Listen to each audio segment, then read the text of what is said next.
Good evening. Please excuse us for a little technical delay, but we're all set now. If we all please stand, opening prayer led by Alderman Mark Betancourt. Almighty God, we ask for your blessing upon the members of this council as we assemble here in this chamber to conduct the ongoing business of our city. With your guidance, we will strive to ensure that all our decisions are for the common good, and your inspiration will instill respect, compassion, and thoughtfulness in all our deliberations. Give us the strength and wisdom to lead by example as the people's representatives, and that peace and harmony will mark all our proceedings and keep us faithful to the trust placed in us by the citizens of your community. Amen. Amen. Alderwoman Hayes, please. I pledge allegiance to the flag of the United States of America and to the republic for which it stands, one nation, under God, indivisible, with liberty and justice for all.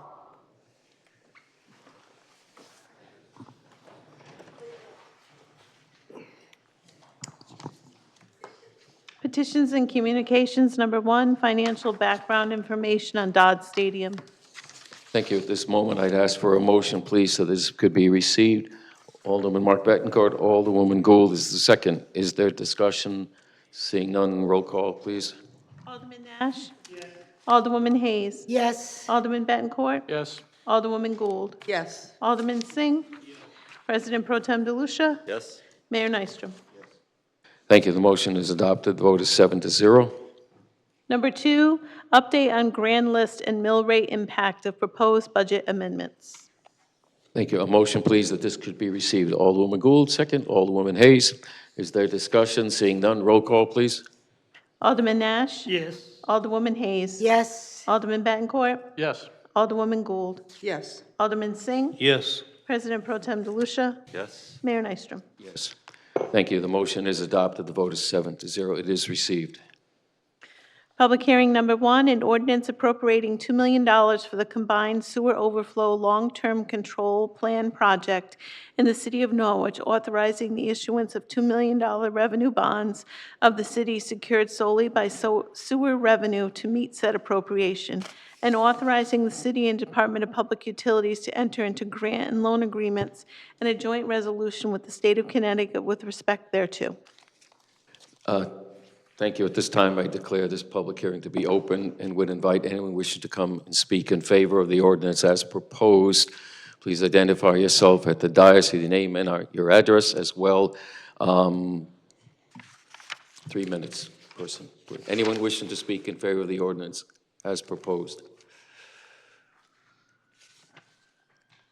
Anyone wishing to speak in favor of the ordinance as proposed?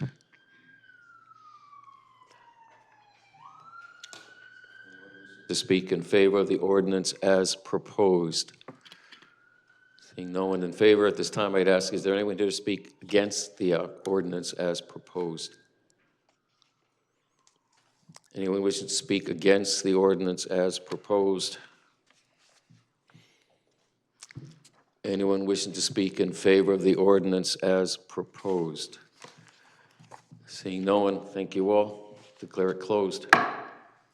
Number 2, relative to participation in the cost-sharing program with the City of Norwich to construct concrete sidewalks.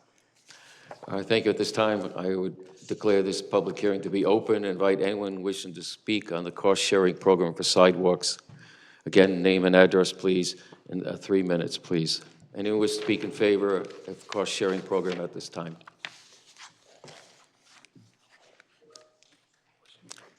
Anyone wishing to speak in favor of the cost-sharing program for sidewalks at this time? Anyone wishing to speak in favor of the cost-sharing program for sidewalks at this time? Anyone wish to speak against the sidewalk program at this time? Anyone against the program at this time? Anyone against the program at this time? Seeing no one, I declare that hearing closed. Thank you. Second reading and action on the above ordinance previously presented. An ordinance appropriating $2 million for the combined sewer flow long-term control Plan Project in the City of Norwich, authorizing the issuance of $2 million revenue bonds of the city secured solely by sewer revenue to meet said appropriation, and authorizing the city and Department of Public Utilities to enter into grant and loan agreements and a joint resolution with the state of Connecticut with respect thereto. Thank you. A motion, please, to bring this to the floor. Alderwoman Hayes, second. Alderwoman Gould. Is there discussion? Gordon? Hey, is somebody here from NPU? Yeah. Oh, Chris, couldn't even see you back there, sorry. Podium was blocking you. So just, Please identify yourself. Yeah. Public Utilities General Manager. Chris. Excuse me, do you want to use the South Street, or South Golden Street as the address? Oh, yes, 16 South Golden Street, Norwich, Connecticut. Thank you. On the ordinance, we can read it and see that it's secured by revenue bonds, which means you've taken it right out of sewer revenue. Correct. Could you just tell me what the actual plan is, the money is for, what it's going to be used for? And it says Yeah, so as a combined sewer overflow community, we have to have a plan with DEEP on how we're going to be removing and getting rid of these CSOs. That last plan was put in place 5 years ago. There's a 5-year requirement to update that plan. As part of that plan, we have to do a lot of different tasks. First is flow monitoring. It needs to be done in rainy weather, so we need to get it done spring, summer, into summer. Then we'll document all the conditions. Then we will develop and evaluate alternative solutions. After we've calibrated and used that data to create a model of our system, we develop and evaluate alternative solutions. Then we assess the financial capability, and then we move on to develop a report that we get to the state for approval, and that is to set us in place for the next projects that need to be done down the road.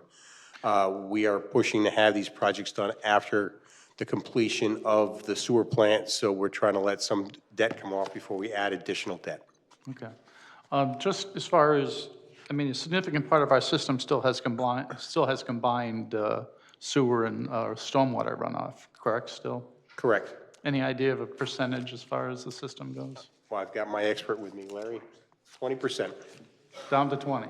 Well, that's certainly improvement from, And this plan needs to address it, getting it down to a 2-year storm. So on the highest storm you'd normally expect in a 2-year period would be the only time you ever overflow into the rivers. That's what this plan has to address. okay, thank you very much. Thank you. Other members at this time, questions? I'll just quickly, while you're here, I think it was 41 CSOs identified originally back in the 80s, and how many of them have been eliminated, altered, or improved? Down 12? 11 left.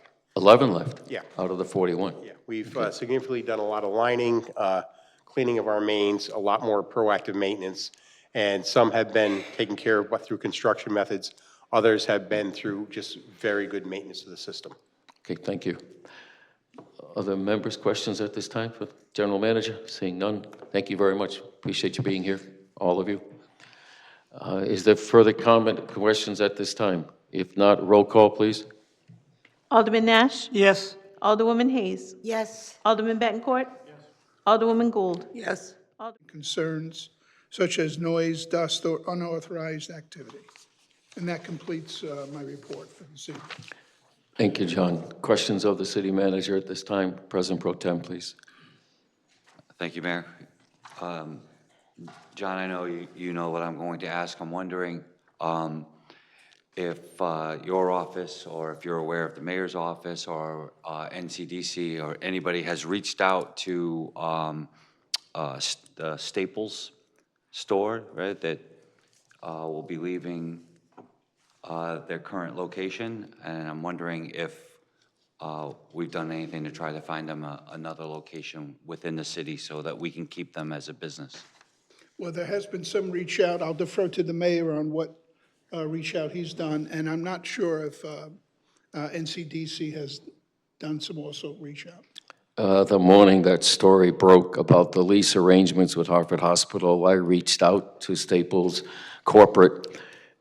left inquiries, offered to, in fact, work with them to find another location. There has literally been no response. The information was left. I suspect it has more to do with online shopping than any single issue. But that is a significant loss to this community, nonetheless. But thank you for bringing that up. It's a particular concern, obviously, from, because it's a loss to our grand list, but more importantly, it's a loss to the community as a shipping center, a copy center. Those services are not easy to come by nowadays, but, we can't obviously force them to respond to your office, but I would like to suggest that we make some effort, even if it starts with talking with whoever's managing the store right now and finding what path and who do we need to talk to engage them in a conversation about trying to keep them here. Because I know that a number of people express concerns that if they need Staples or services Staples provides, they'd have to drive all the way to New London. That is correct. Although there is no lost grand list, the owner of that property still remains the owner of record for a number of years. It is still taxable. If they place another healthcare facility within that property is still paying taxes.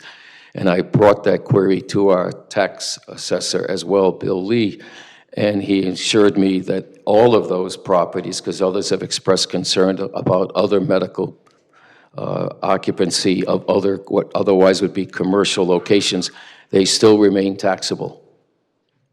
They are not tax exempt because of affiliation with Hartford Hospital. And that is the position of our assessor. And he'll fight to keep it that way, as he should.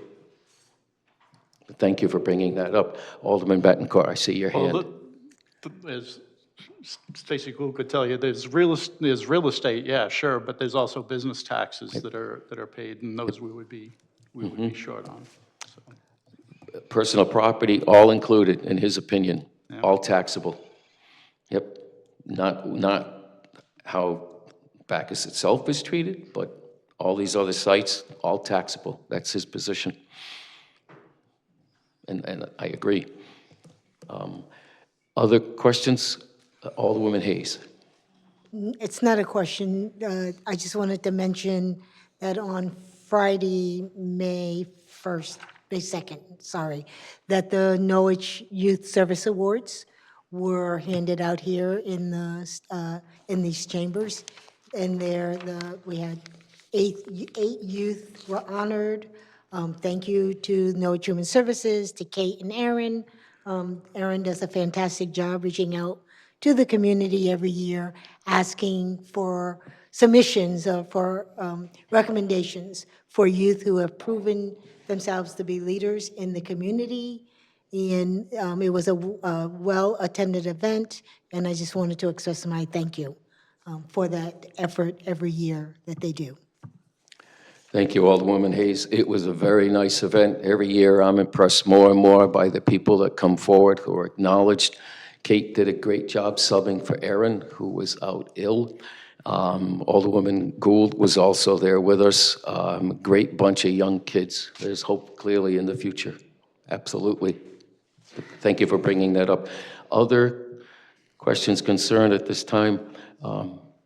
John shared with us about the opportunity on May 21st for an open conversation down at the library. This Wednesday, starting at 6 o'clock, if you're a business stakeholder, like the hospital, like anyone on Yantic Flats, anyone in the path of the Yantic River when it rears its floodwaters, at 6 o'clock at the COG office in the industrial park, there is a meeting there, again, for business owners, stakeholders who have been impacted by flooding. This is part of the effort that the towns of Franklin, Bosworth, the city of Norwich, we're working with the COG, dealing with flood resiliency, compensatory storage improvements, possible removal of those obstacles that cause water to back up and cause even more flooding. That, again, is 6 o'clock this Wednesday. If you're a business owner, that opportunity is for you to speak directly to the people in the effort to analyze the watershed and what we can do to minimize, if not eliminate, all flooding in the future. That effort is continuing since that episode, January 10th, a year ago. The ball has not been dropped. There was, however, currently the grant that we were looking to apply for no longer exists. It's a BRIC grant to deal with flood issues. But there are other grant opportunities to address some of these same issues. So just for the record, wanted to put that on there. And I think we're all set. John, thank you very much. Thank you, everyone else, for the discussion. Old business resolution number 1, relative to participation in the cost-sharing program with the City of Norwich to construct concrete sidewalks. Thank you. And ask for a motion to bring this to the floor, please. Alderwoman Hayes, second Alderman Singh. Is there discussion? Seeing none, roll call. Alderman Nash? Yes. Alderwoman Hayes? Yes. Alderman Bencourt? Yes. Alderwoman Gould? Yes. Alderman Singh? Yes. President Pro Tem DeLucia? Mayor Nystrom? Yes. Thank you. The vote is 7-0. The resolution as proposed is adopted. Citizen comment on new business resolutions on agenda items only. Thank you. At this time, I would invite people wishing to address us on the resolutions before us. There are a total of 11. I do have a sign-up sheet. The person who signed up first is Mr. Don Collins.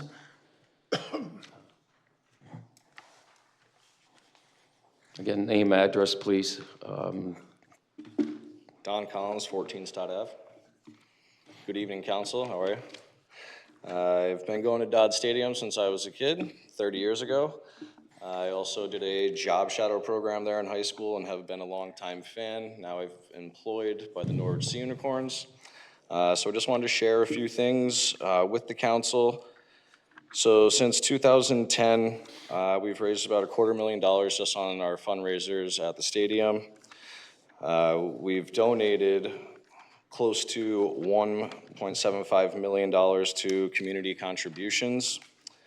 We've also had the Relay for Life there since 2011. They've raised over $1 million at Dodd Stadium. We've also employed nearly 9,000 people. I believe that's just within the past 10 years or so. There's over 100 employees per year at Dodd Stadium. Our payroll alone is nearly $500,000 to residents of the surrounding areas of the city of Norwich. Also, some of the local businesses that we help contribute to, just the local restaurants, hotels from outside teams coming in, families of them staying here in our town, contributing to that. I myself have nieces and nephews that live in Brooklyn, Killingly, Waterford, all of these surrounding towns that come to Dodd Stadium in the summer. My friends now bring their kids. They used to go to Dodd Stadium. So now that I'm there and get to see the works and what goes on behind the scenes, we starting to see a trend in people coming back to the stadium. Attendance is going up. We do have other things going on there. We've had food truck festivals. We have disc golf at the stadium. All these other activities. And people asked last year, "Oh, the food truck fest. That's nice that the city put this on." And my response was that the city did not put this on. This was something that we did as a team at Dodd Stadium. That the city doesn't utilize the stadium as the way they, should. So I'm here today to keep Dodd Stadium, and that's, thank you for your time. Thank you, sir. Thank you. Edward Lears.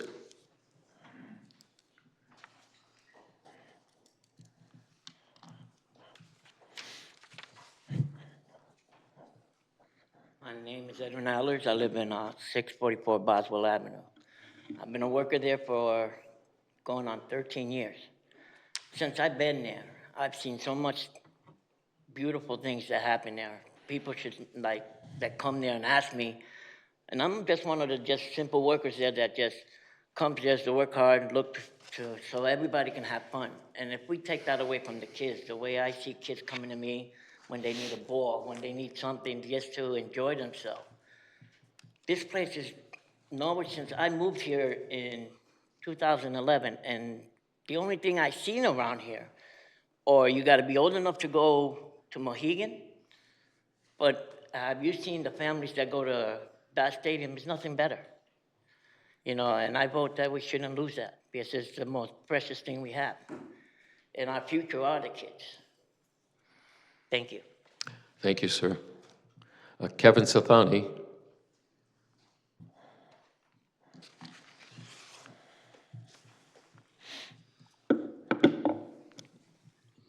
Good evening, Mayor, City Council members, and the residents of Norwich, Connecticut. Tonight, we face a critical decision that will shape the future of our schools. Oh, my name is Kevin Sani. Thank you. 27 Brook Street, Resolution 4. Tonight, we face a critical decision that will shape the future of our schools and, by extension, the future of Norwich itself. On April 7th, the Norwich Board of Education proposed a budget $0.4 million for the 2025-2026 fiscal year. This proposal reflects a necessary 4.95 increase, driven by rising costs, staffing needs, and federally mandated special education services that we cannot and must not ignore. Yet, the proposed resolution number 4 would reduce the board's initial proposal by $956,806. If the resolution is adopted, the consequences will be immediate and severe. Cuts to certified staff will be inevitable. Class sizes will rise. Essential services, particularly for special education students, will be stretched beyond their limits.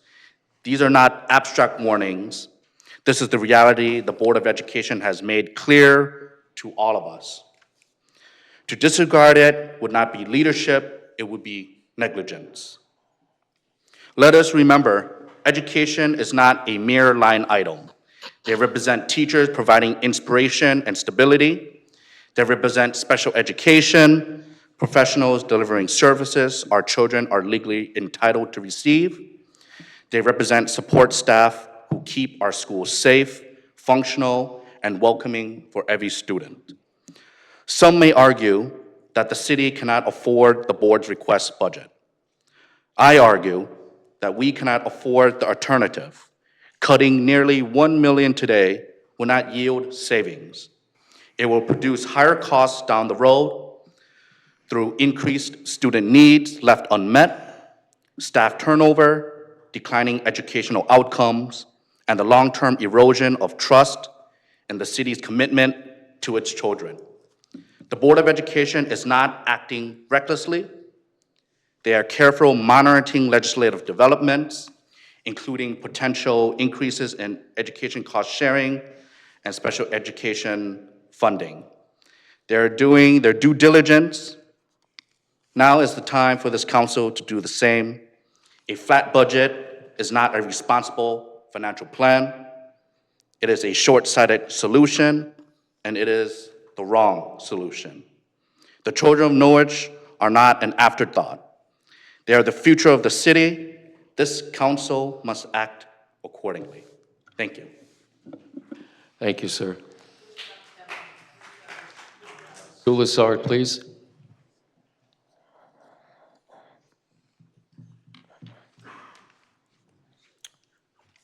Good evening, Susan Lassard, Superintendent of Schools, 90 Town Street.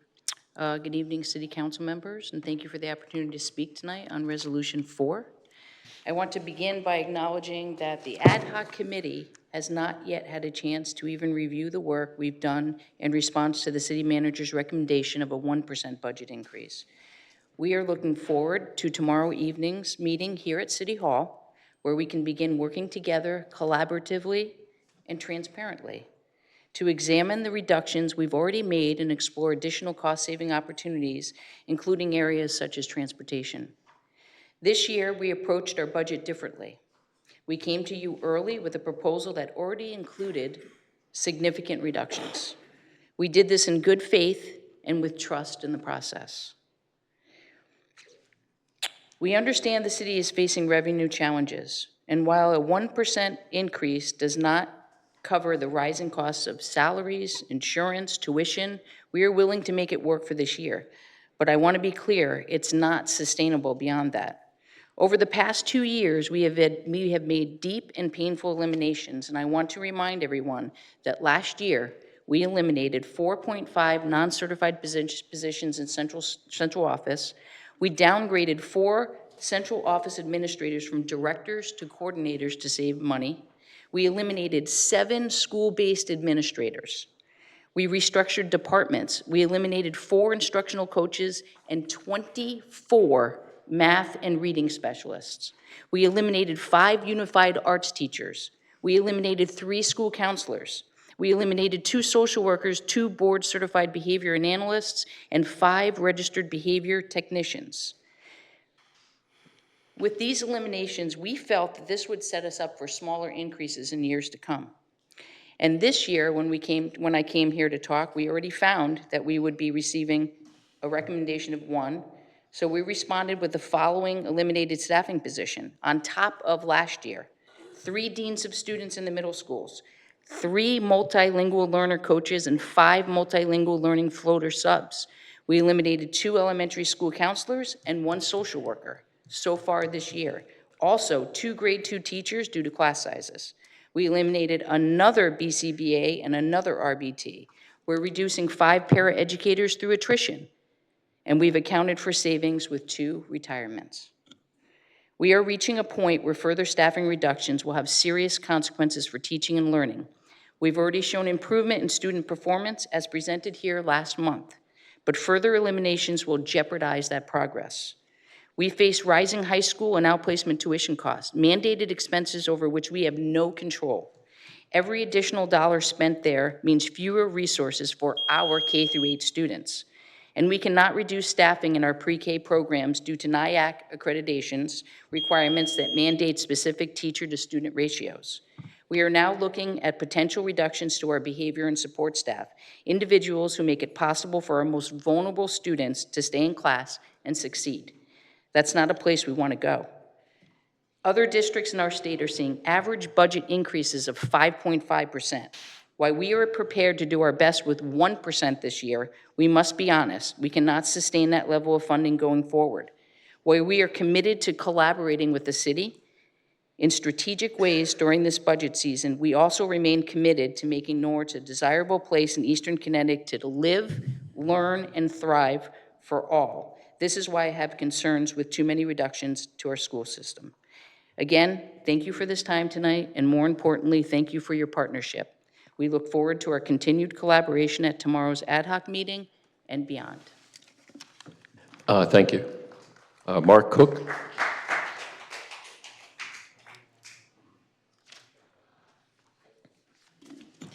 Good evening. Mark Cook, 62 Gulliver Circle, Norwich. This is regarding Resolution 4. Our Norwich youth deserve every resource to succeed in the 21st century. Cutting the budget has only set the city back in previous years. I ask you to please make the decision to invest in this city's future. I'd now like to read a statement from Glenn Carberry of 27 Greenwich Court, Norwich. Glenn is out of state tending to a family matter and was unable to return to this meeting. And this, Mr. Carberry's statement is regarding Resolution 9. Members of the City Council, I would like to respectfully make some recommendations about the proposal to sell Dodge Stadium by listing it with a commercial broker. First, as set forth in the documents I provided each of you last month, I believe the city should explore this matter through a request for proposal process rather than a property listing. And an RFP would allow qualified parties to submit proposals to purchase the stadium for baseball or entertainment use, purchase it for redevelopment, or lease it on terms covering operating expenses and maintenance that are acceptable to the city. The documents I submitted in April contained a sample of a detailed RFP used by a North Carolina county to decide the future use or sale of its minor league stadium. Second, multiple parties, including representatives of 2 baseball leagues and the existing baseball tenant, have shown interest in continuing the use of the stadium for full season or summer league play. Whatever process is used should explore those options. Third, the city or NCDC should control the process instead of a private firm. An RFP supervised by the City Finance Office or NCDC should publicize the property and recommend the best disposition. NCDC does this every day and is already the main point of contact for businesses interested in the 2 business parks and downtown sites.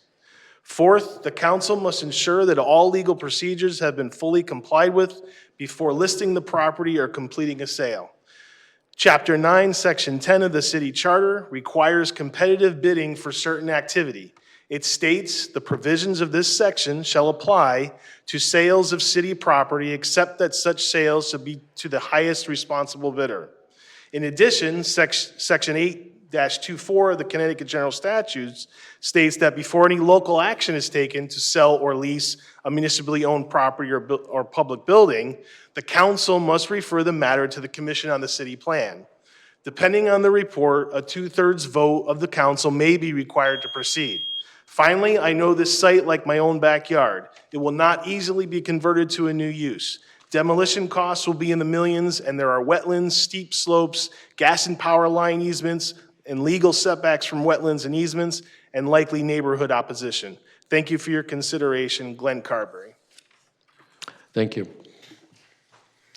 Chris Thompson, please.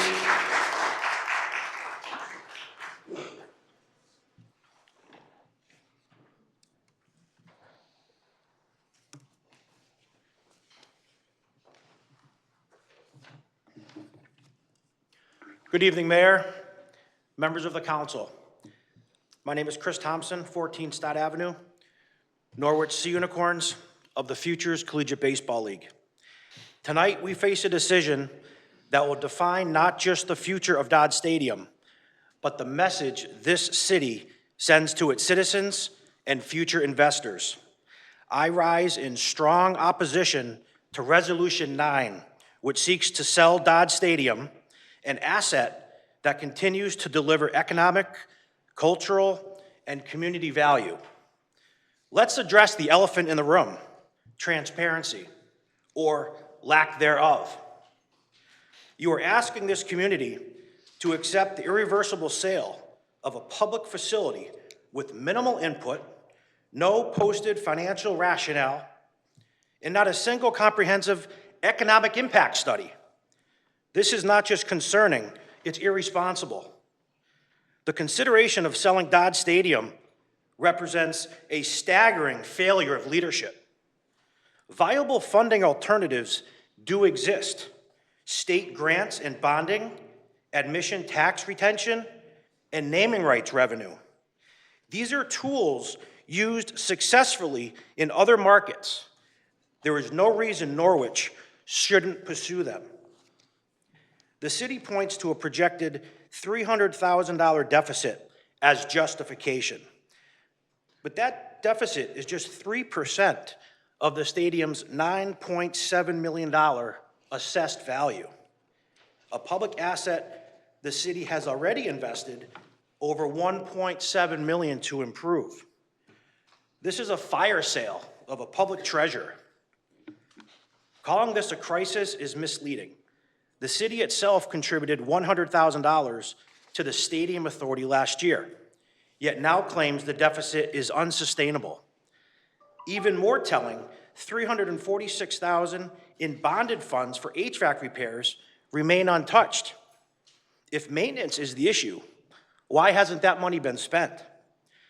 No matter how many inquiries you receive, they will fall into 2 categories.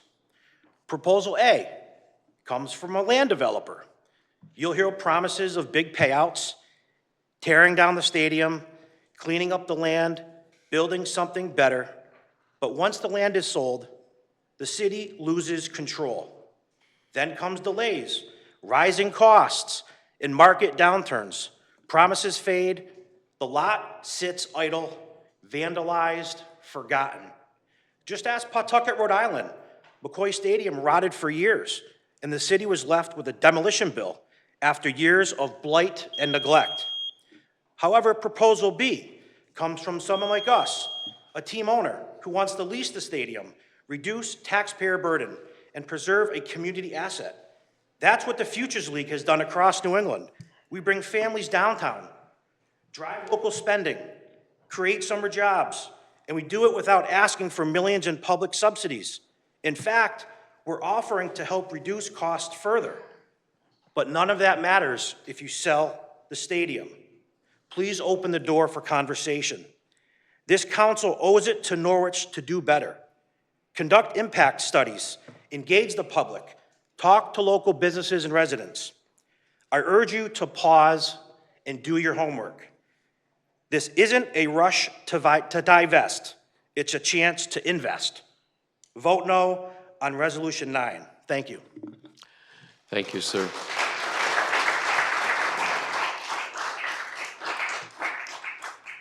Richard Denanishia.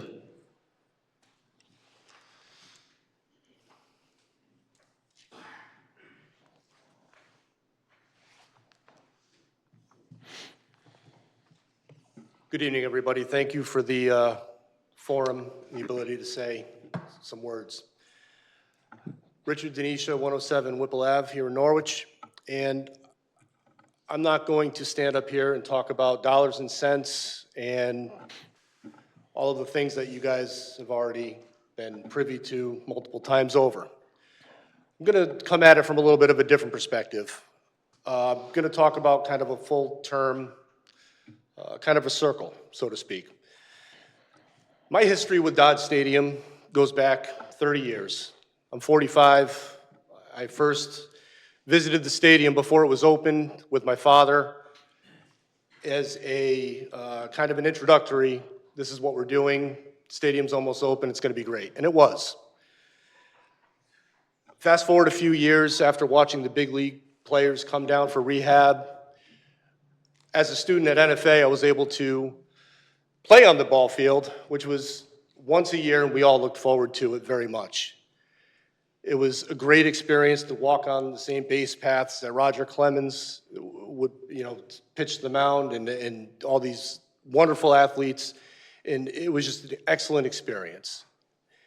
Fast forward a few more years to see my own children take the field, to watch the joy in their hearts and in their experiences of what it felt like for them to play in a big league ballpark. To see that transcend my youth into theirs was something that I just can't put into words. Now, as a person that's a little bit older and a member of the greater Norwich business community, I completely understand how business works, and I understand the dollars and the cents, the profits and the losses. I understand that things are line items on a budget, but I'm also here to say that it is much more. I think one of the ways that we could utilize Dodge Stadium more could be to obviously do whatever we can to grow it as a destination. One of the things that it does is that Dodge Stadium is a destination. Norwich needs destination locations. Not only does it drive people in, it also increases the amount that people from outside the community spend inside the community. That helps local businesses grow. It helps put money into the pockets of the people that work here. Dodge Stadium is gaining traction. Through the tireless efforts of its general manager and the staff, they are finally really getting some grip, and their investment of time, blood, sweat, and tears is paying off. President Pro Tem Denanishia said earlier regarding a different matter that the words lost to the community. If you let Dodge Stadium go, it will be a loss to the community. $40,000 to $70,000 of loss, I believe, is what is calculated at for the town. My fear is that the $40,000 to $70,000 is nothing compared to the loss of morale that this city would experience by losing such a treasure in this city. Thank you for your time, and I really hope that you reconsider the motion. I would suggest that you vote no, and thank you very much. Thank you, sir. Bob Denanishia.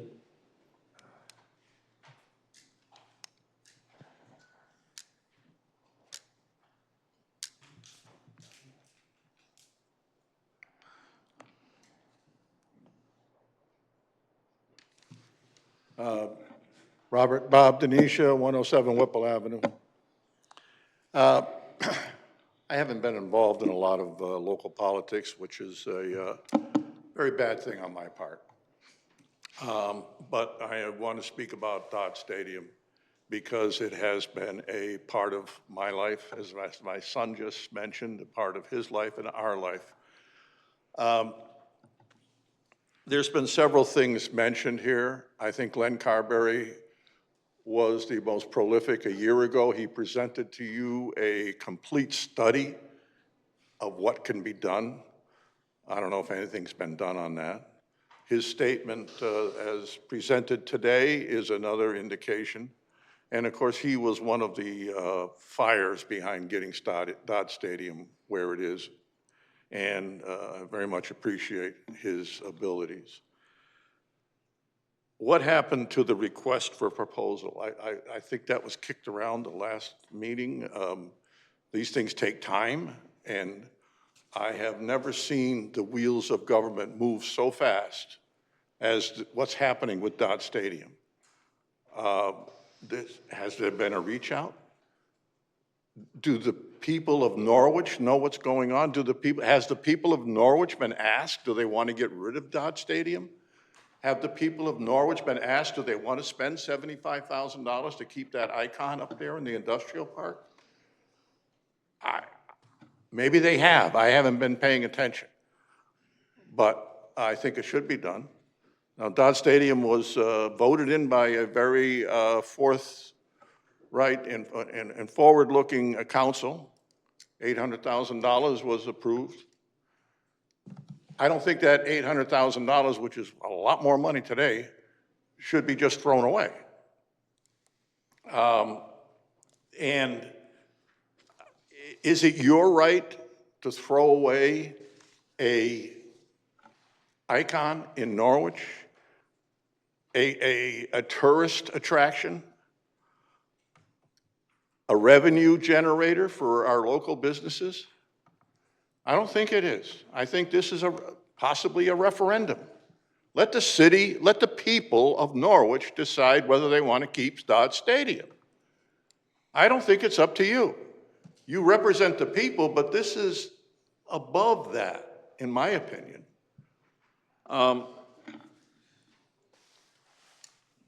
We have to pay attention to what Glenn Carberry said.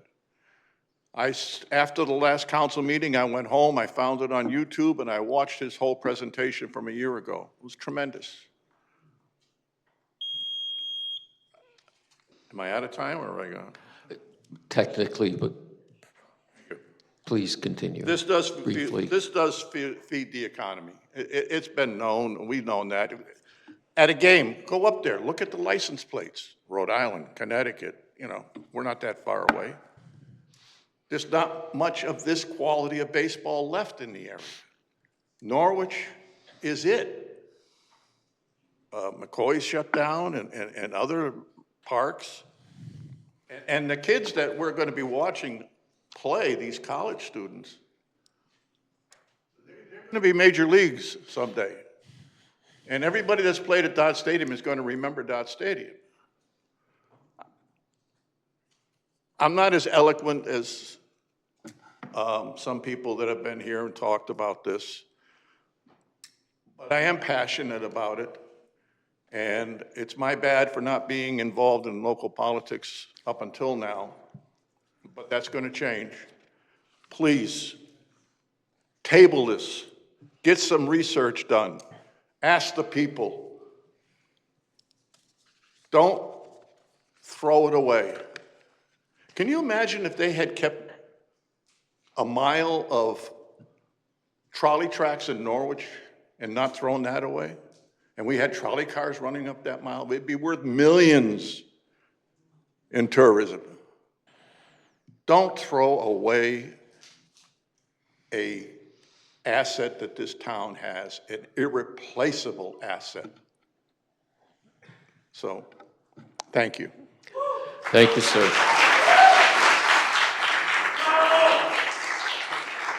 Christopher Green, please.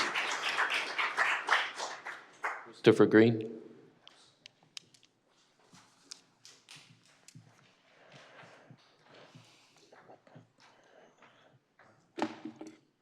Good evening, Christopher Green, 14 Stott Avenue in Norwich. I'm here not only as an employee, but as a supporter of the longstanding tradition and value that Dodge Stadium brings to this community and the greater southeastern Connecticut community. I urge you to preserve and protect this important piece of our community. The stadium is more than just a field. It's a place where generations have come together, families have made memories, kids have dreamed big, and community members have gathered in a spirit of local unity and pride. Whether you're a lifelong fan or someone attending your first game, the experience of our stadium fosters a sense of belonging. Economically, the stadium supports local jobs and boosts surrounding businesses. Removing that stadium would risk disrupting the entire ecosystem of the great city that many of these people call home. Culturally, it symbolizes our city's character, resilient, vibrant, and community-focused. Many cities across the country have lost their stadiums, and with them, a key piece to their identity. Don't make that mistake tonight. I understand the need for fiscal responsibility and the pressure of competing priorities, but investing in this stadium, whether through upkeep or creative partnerships, is an investment in our people and our city's future. With me, I have 20 tickets to the Norwich Unicorns opening day game on May 31st, and I'll be leaving these tickets for all of you here tonight. I think that we're all in agreement that there's many more decisions to come about Dodge Stadium, and I think that it's important to educate yourselves on what exactly goes on at Dodge Stadium. Not only will you see a team that's fighting for our city and defending back-to-back league championships, but you'll see much more. You'll see young children who will be attending their first ball game. You'll see families in a safe and affordable environment. You'll see veterans who have served their country being able to finally relax and take in entertainment. You'll see the people of this city coming together. More importantly than what you will see is what you will feel. You'll feel an atmosphere that is unmatched by anything in this area. You'll feel the roar of upward of 4,000 fans that are not only entertained by the sport of baseball, but fans that are part of a community that puts the pride of the city of Norwich in front of everything that it takes part in. There has been and will continue to be many people that discuss the positives and negatives of this stadium. One thing, however, is certain, that you as city council members were elected to represent and make decisions based off what is best for your constituents. I think it is clear that if this room is a microcosm of this city and how its residents view this decision, then your vote should be clear and obvious tonight. I respectfully ask that you consider not just the financial costs, but the human cost of losing such a cornerstone of our community. Let's work together to ensure that this stadium continues to be a place where memories can be made for generations to come. Thank you.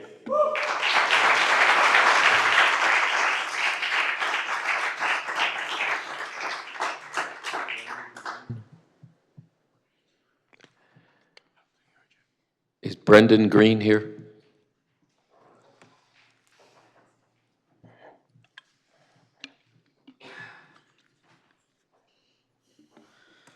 Brendan Green, 14 Stott Ave. Good evening, members of the council, and thank you for your opportunity to speak today.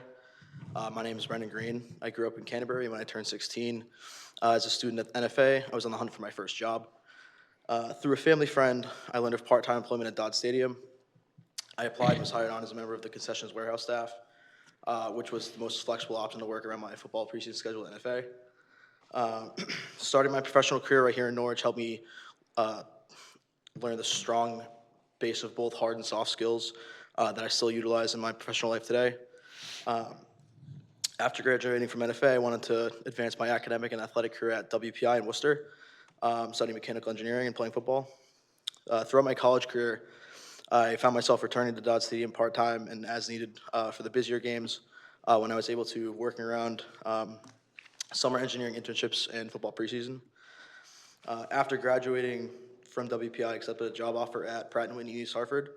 And the last 2 summers, I still returned to Dodge Stadium to lend a hand whenever I could. At this point, I don't return to the stadium to help out for the money. I return for the community that it represents and the memories that it can make. I remember being a kid attending Navigators, Defenders, Tigers games with family, friends for birthday parties and everything in between. I love having the opportunity to help out when I can, helping families take pictures in the stands on the concourse, giving out signed baseballs to kids on the birthdays, and seeing lifetime fans that I've seen at every game that I've worked at since I was 16. Tonight you have the opportunity to preserve those memories as well as secure that more will be made for years to come. Tonight I ask that you vote no. Thank you. Thank you. Greg Perry, please.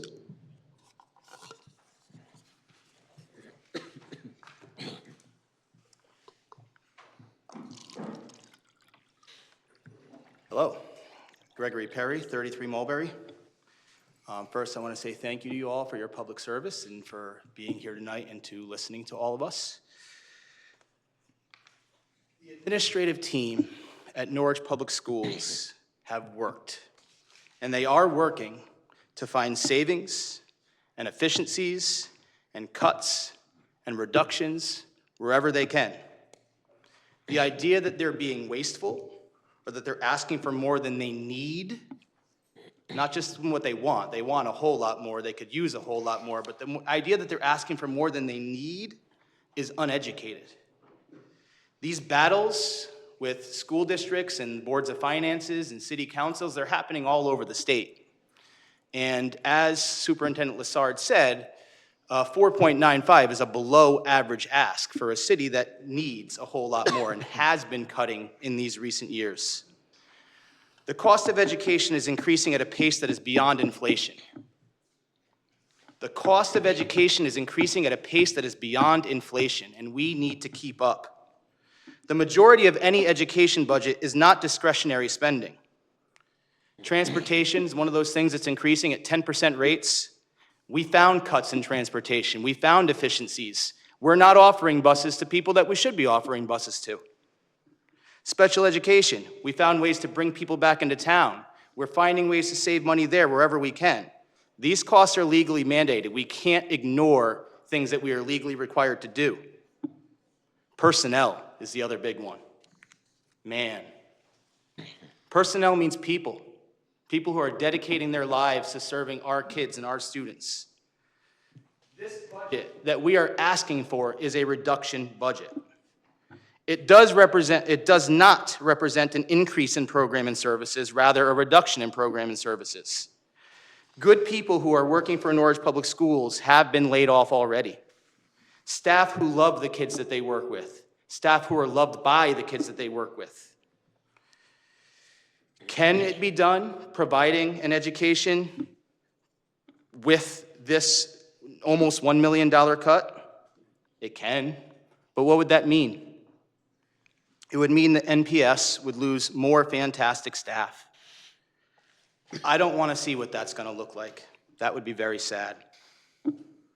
I came here to speak about the education budget, but I do want to echo what so many others here had said. I wasn't aware of what was going on with Dodge Stadium until very recently.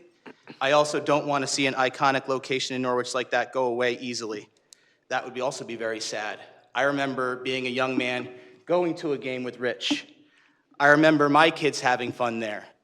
I want to see this stay in our community for time to come. I'd love to see the number of things that are going on there expanded. So please don't let that go away either. Thank you for your time.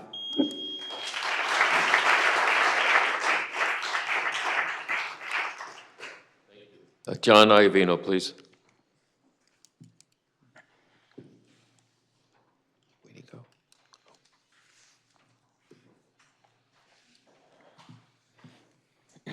Good evening, Council. I'm John Ayino, 183 Whiteman Avenue in Norwich. A couple of items. Number one, I'm here for resolution number 4. I am the Vice Chairman of the Board of Education in Norwich, finishing out my first term, my second process going through a budget. It's a great time of the year, I can tell you that. I have a concern about process.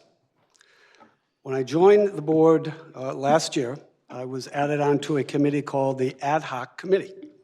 Didn't even really know what the Ad Hoc Committee was. Learned that it was a combination of city council members and Board of Education members to come to resolution and solve problems that we have right now.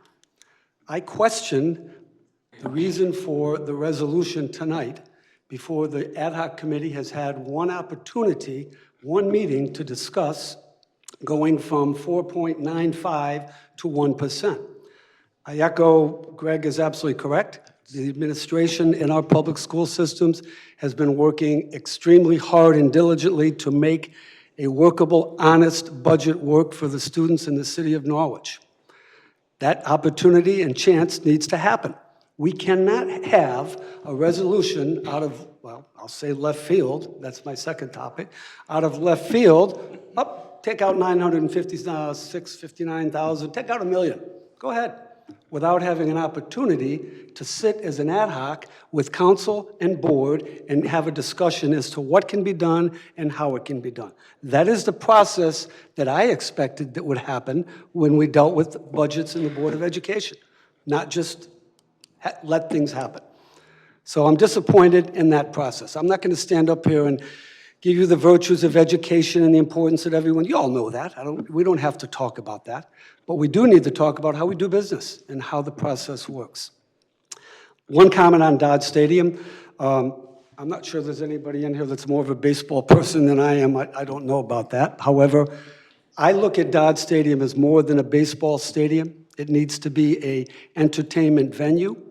We need to have, if we keep it, we need to have a committee, a steering committee that is comprised of people more than just baseball people, entertainment people, and how can we utilize this venue for more than baseball?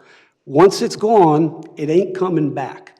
We have it. Let's figure out a way to make it work as an entertainment venue, not just a baseball stadium. I thank you all for what you do and how you do it, and certainly getting involved as I have the last couple of years. It ain't easy, but I thank you for what you do, and thank you for the opportunity to speak with you.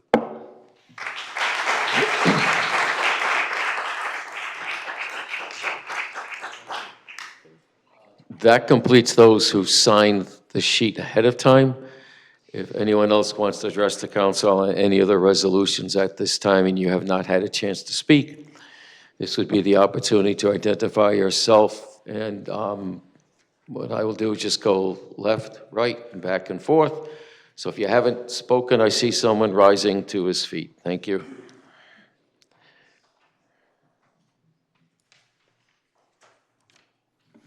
Good evening. Brandon Hyde, 422 Plain Hill Road, Norwich, Connecticut. Honorable Mayor, City Council members, and fellow citizens, thank you for giving me the opportunity to speak this evening. I stand before you not just as a resident of this beautiful city, but someone who believes deeply in what our community can achieve together. Today we face a decision that goes beyond bricks and bleachers. Keeping Dodge Stadium is not just about baseball or a bottom line on a budget. It's about preserving a cornerstone in our city's identity, sustaining economic vitality, and investing in the emotional heart of our community. For decades, Dodge Stadium has been more than a venue. It's been a gathering place. It's a place where families come together, where kids can dream big, and where local pride shines its brightest. It's where we've celebrated victories, built lifelong memories, and taught our children the values of teamwork, perseverance, and community. The economic impact is real and measurable. Local businesses thrive on game days, restaurants, and hotels.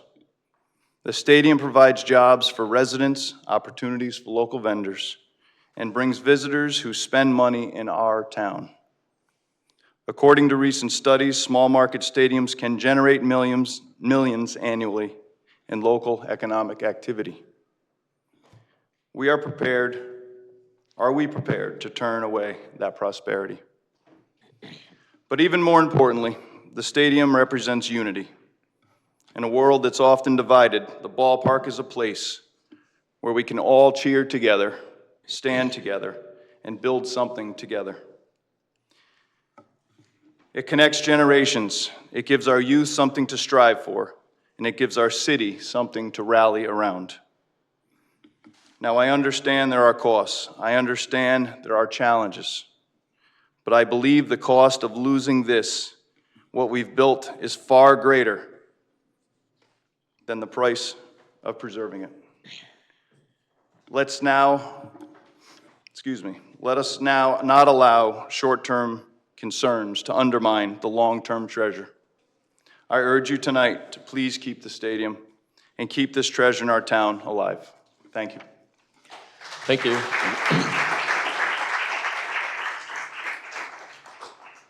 Please.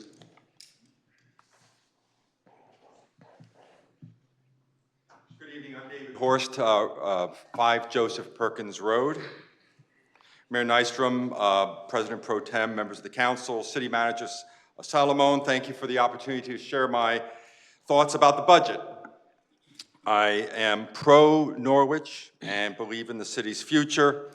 And despite these challenging and political economic times in our city, state, and nation, I urge the mayor and the council not to retreat or to retrench, but to move forward proactively and lead our community into a future of growth and stability. And I'm speaking now about Resolution 7. Regarding the current budget negotiations, the cost of everything for everyone increases every year, of course, including municipalities. So a flat budget, in effect, is a budget cut. Not filling open staff positions is still a staff cut, and budget and staff cuts mean reduced city services, which will move the city backward and make budgeting, staffing, and program planning even more challenging in the years ahead. And in my experience, pulling back in fear is a lot riskier than moving forward with confidence and hope. And of course, I understand the worry about raising property taxes. I trust you will find a balance that is fair to current taxpayers and maintain the growth and vitality of the city for the next generation. And specifically, I want to urge you to maintain funding for human services so that our most vulnerable citizens receive the vital services that they need. Thank you. Thank you.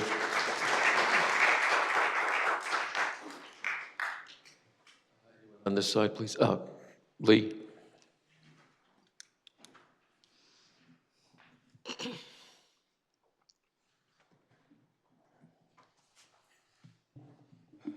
Good evening, everyone. Lee Walter, General Manager of the Norwich Unicorns, 14 Stott Ave. I've wrestled for weeks with what I wanted to speak about in front of you all, and have decided that I want to mention some things that I have been curious about that I'm sure likely have never been considered in your discussions to rid yourselves of the one true tourism attraction this city still has, which is exactly what voting yes for this resolution as currently written will do. First, what of the Baseball Stadium Authority? I've looked at the city's website, looking into the Baseball Stadium Authority, and there hasn't been a meeting scheduled since February of 2022.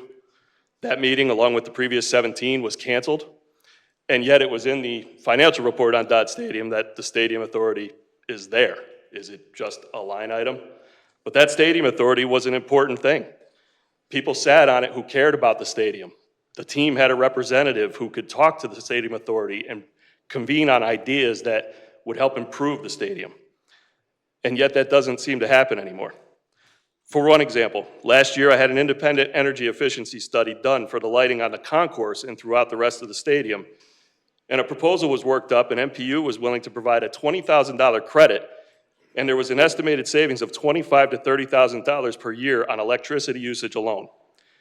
This information was forwarded to my contact in building maintenance because there was no Baseball Stadium Authority to forward it to, and my guess is that none of you ever saw it. This is just one example of creative thinking that could lead to a better bottom line for the city if they continue to lease the stadium to the Sea Unicorns. Instead, if you vote yes tonight, the one solid tourist attraction the city has is going to be gone, breaking the hearts of families throughout the region who would now have zero reason to come into Norwich. Secondly, what about that community aspect of having a stadium? Not only do the Sea Unicorns attract thousands of people into the city of Norwich during the summer, Selling the stadium will mean that the hundreds of high school and travel ball players that get to play at Dodge Stadium will now never have a chance to play on the same field that so many previous major leaguers have played on. Also, what will happen to the community events currently held at the stadium because they outgrew every other venue in town, including Relay for Life, GNAC's Healthy Living Festival, and more. There is room in the calendar for so many more of these events as well, whether the city or our organization is in charge of setting them up and operating them. Why would you even consider destroying the largest venue in town and pushing people away? For an example of what you should and could do with the stadium, please consider reaching out to the City of New Britain or the City of Waterbury, who have continued to keep their stadiums open for baseball and other community events that Norwich has failed to use the stadium for all these years. Thank you.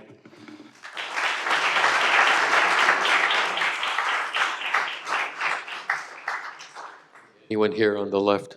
Yeah, please, Mrs. Philbrook.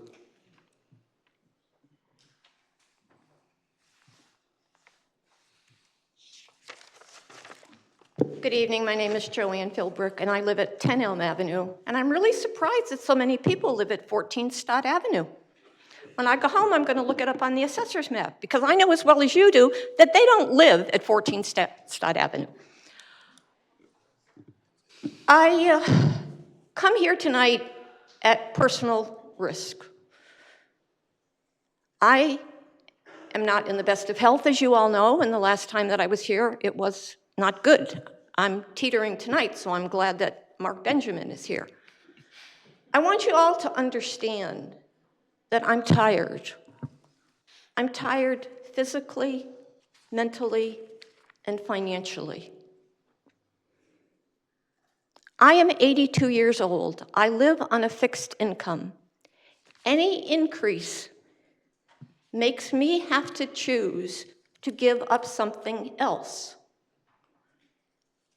I would like to meet with any of you privately and tell you what I have had to give up. I don't have anything left to give.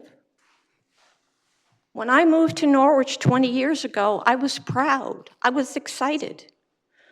I am fortunate enough to live in one of the oldest homes in in Norwich. It is 291 years old. Think about that. That's before the American Revolution. Do I get any consideration? No. You're more concerned collectively, if the shoe fits, wear it, with the children. The children. I was one, you were one, many of us have them. We have raised a generation of illiterates. Every one of them has a cell phone, but they don't know how to complete a sentence or make change. What are we spending it on? We're spending it on, and Peter, I hope you'll give me a little leeway. We are spending it on social equity, DEI, woke philosophies of, am I a boy? Am I a girl? Am I a cat? Am I a dog? I don't know who I am. I'm 82 years old. I'm still trying to figure out who I am, but I know that I am a white, English-speaking, heterosexual female. That much I know. You have a very difficult decision to make. We all know that whatever you give the Board of Education this year will be the baseline for next year. It just keeps growing and growing and growing. Dodge Stadium, I've never been a sports fan, and I have to tell you quite honestly, I am insulted and find it offensive that this room is stacked with people that you will never see again because the only reason they are here tonight is because they have their own agenda. This is not their community. This is what they believe in, and that they're entitled to that. But I would wish that they would come for other reasons. So I don't know what's going to happen. You have difficult decisions to make, and I have learned in my life that it is what it will be. I will adjust. I will find a way until I can't find a way anymore. And then it'll be time for me to go. So I will leave you with that thought. Old people are entitled to. Old people built this country to what it used to be, not what it has become. Please, keep that in mind. Thank you. Thank you. And yeah, yes, sir, please, Derek.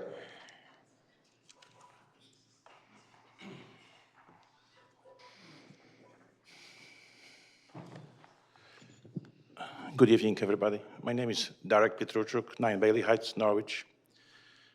And I'm just here for one reason tonight, to support keeping that stadium for quite many reasons. I moved in Norwich 25 years ago, and one of the first places I discovered was that stadium. Me and my sons went to countless Navigators, Defenders, games, created a lot of great memories.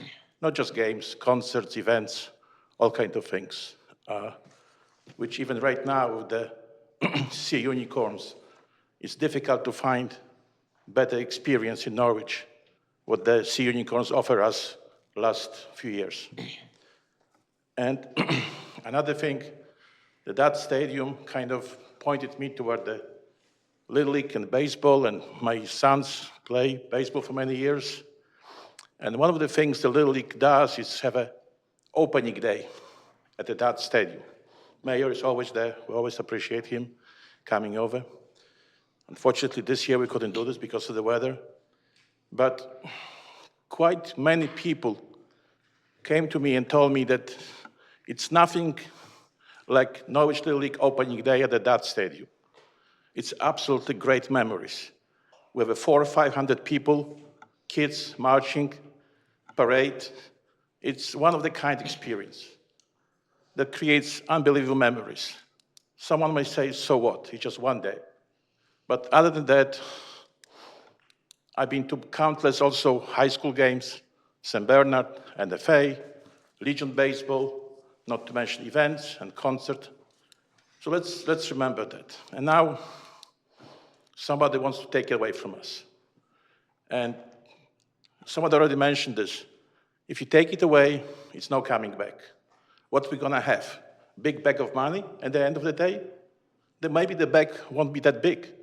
Then when we pay the lawyers, consultants, cleanups, whatever, it's gonna be some small money in the 5, 10 years.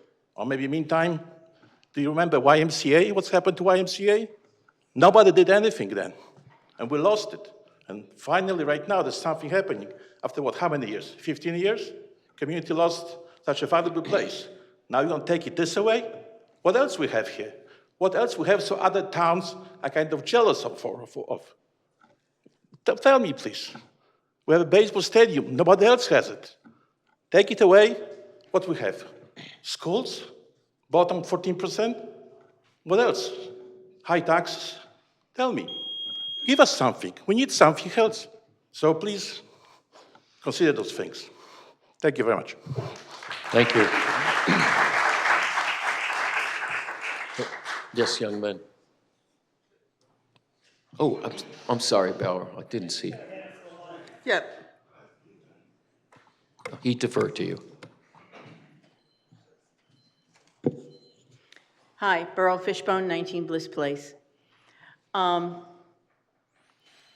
of you know that I'm not the world's biggest sports fan.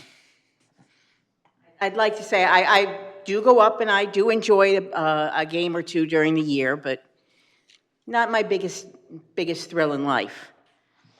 But Norwich needs something. And we haven't, when you say, oh, it costs the city taxpayers so much money to keep it, we forget that the people that we trusted to take care of such things kind of neglected to check with the other stadiums. There's only, what, 4 or 5 in the state, on how they managed to get their taxes rebated to themselves so that they could make some changes and do upkeep and maintenance. And we only discovered that by accident one year. Was it only a year ago? I don't think it's been 2. So we haven't looked at that figure of what our rebate is so that we can say, oh, let's use that to pay for some of the maintenance, and then or some of the upkeep or some of the other funding that the city says it needs to provide. It's time that we take a look at who's making these decisions, how they're making the decisions, and why they're making the decisions. Are these in the best interests of the city? And if they're not, can we please change whatever it is that needs to get adjusted so that the city receives a bigger benefit? And are there other things that are being done in other stadiums that I'll make the phone call. If you guys will give me permission, I'll make the phone call to the other stadiums and ask them what they're doing. I have no fear, and I'm willing to do it. But before we get rid of an asset like Dodge Stadium, maybe we need to take a look at what was done, how we did it, when we did it, and what is the cause and effect. Thank you. Thank you, Beryl.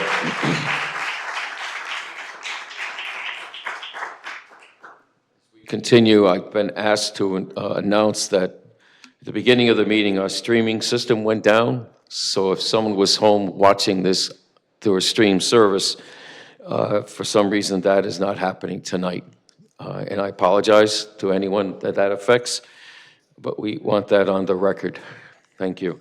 Anyone on this side wishing to speak to us on general citizen comment on resolution, please. Yes.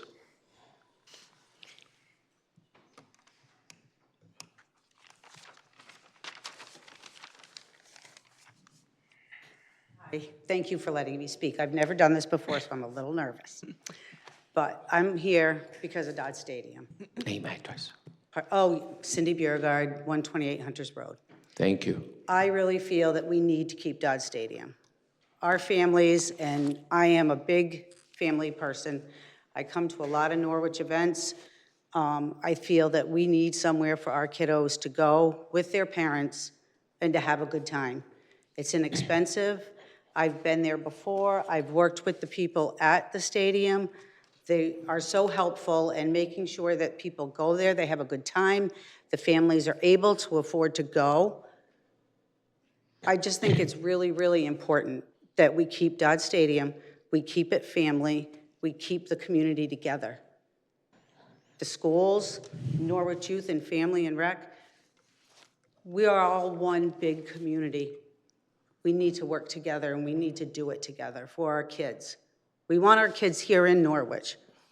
And if we don't start when they're little and bring them to places like that, what are we going to do? So please, please, think about the little ones, and they're going to be the big ones. And we're all going to be older, and they're going to be the older. So thank you very much. Thank you, Cindy. Young man? Yes, please.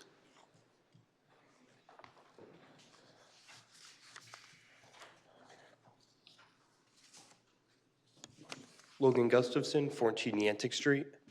I come to you this evening as one of the tourists that came into Dodge Stadium, and you've heard from many people tonight about the impact on their lives. And my first memory was my grandfather bringing me, and today where I stand is I have moved into Norwich, and that Dodge Stadium was a big impact and a big part of me moving in. And it's not just a stadium, I went to the St. Patrick's Day Parade. I get to now see the beauty that Norwich is that I wouldn't have been able to if the stadium wasn't here. And I know I might be the minority of the people moving in, not fully because of Dodd, but I think it was a large factor in being able to see Norwich's true beauty. That's all I have. Thank you. Thank you, sir.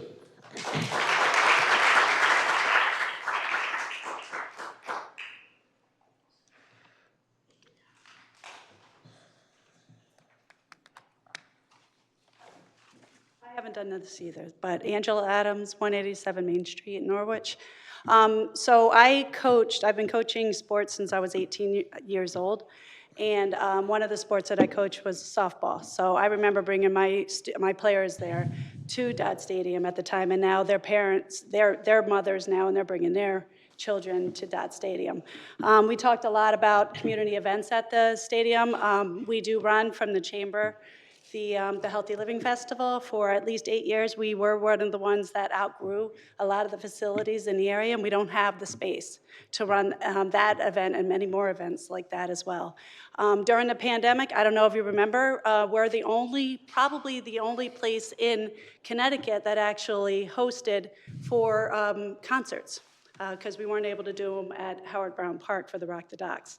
That brought in at least 500 people a week, and I had to shut off registration for that. So I just want you to understand that Dodd Stadium means a lot to everybody here, in addition to the city of Norwich and many, many surrounding towns that come to visit. So we really should consider the vote as to no, and just like John Iovino had mentioned too, to consider at least tabling it for now, so then we can come up with some more options, because I really do think the stadium has a lot more potential than it's being utilized right now. So, thank you. Thank you.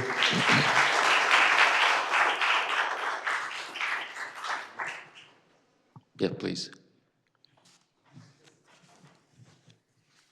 Good evening, everyone. Enoch Petit Home, 128 Oak Ridge Street. I stand tonight while I am in support of Norwich Public School System. And education is it's our passport to the future. So if we don't fund our education, what are we doing? I've had this conversation with many people. You know, I've bumped head with my friends from Norwich Public Schools at times, but this is what democracy is all about, right? So in a nutshell, I'm here to ask the council to please reconsider the budget for Norwich Public School System. And also, I would like to apologize to the city of Norwich for the comments that was just made about DEI. I'm sitting there and then, you know, it is not,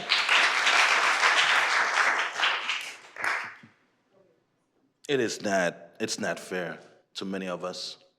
And then as the Rose City, we need to be a beacon of hope and peace. We need to show people that we can coexist. We can live together. Even if we disagree with each other, we must not insult each other.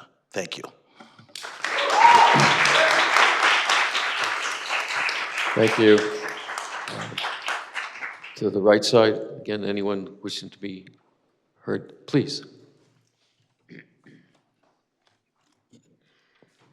Marianne McNallen, 6 Washington Place in Norwich. I wasn't planning on talking, but I needed to address one thing. The myth of the lie that was spread during the election of cats in elementary schools and litter boxes. It's a bunch of trash that was used to degrade schools, period, to get elected. It's been proven false. It's not true. And I love what this gentleman just shared. He spoke it much better than I can. We need to really be more accepting as a society. It's absolutely absurd that lies get repeated over and over and over again, and people believe them. That's it. Thanks.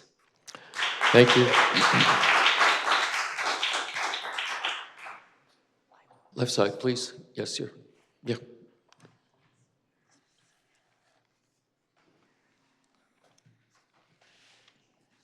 My name is Logan Rourke, 97 Preston Road. That's in Griswold, Connecticut. So I'm a paraprofessional, and I have been for the past 5 years. 1 year in New London, and now 4 years at Griswold Elementary School. We have over 30 special ed and/or behavioral students just at the elementary school alone, with another rounding upwards of 20 to 30 in the middle school, and another 15 to 20 plus in life skills or more in the high school. Speaking with BCBAs, admin, and special ed teachers, and just regular ed teachers, there's one thing we can all agree on, and that's our kids that we paras work with every day struggle with social interaction. They struggle with being out and making experiences.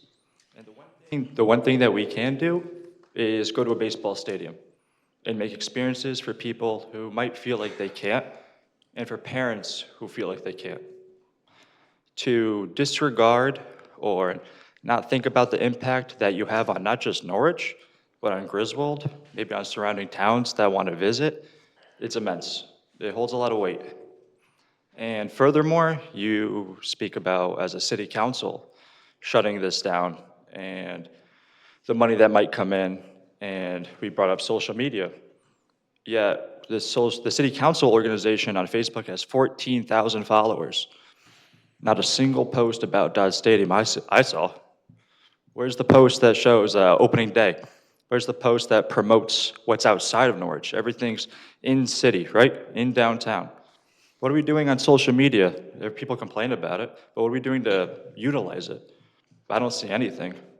It's kind of just, it's sad to sit here and hear what could happen and see how little is actually, tried to help. Thank you. Thank you.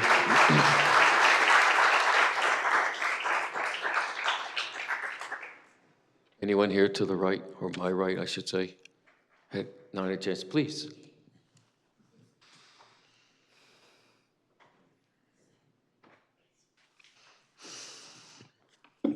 Jill Zuccardi, 213 West Town. I want to speak just, I think it's almost a point of procedure, but also transparency regarding the Resolution 9.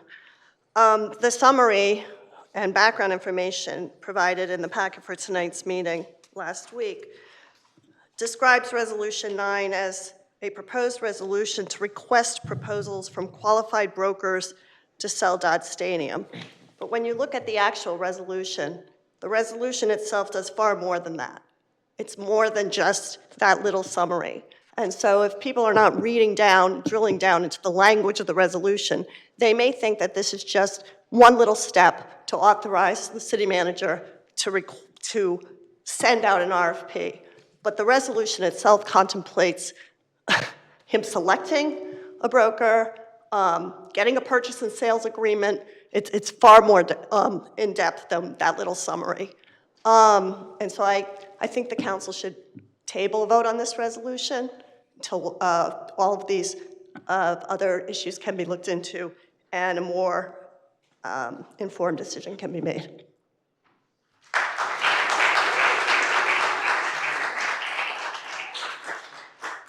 Left side, go ahead, Pietro.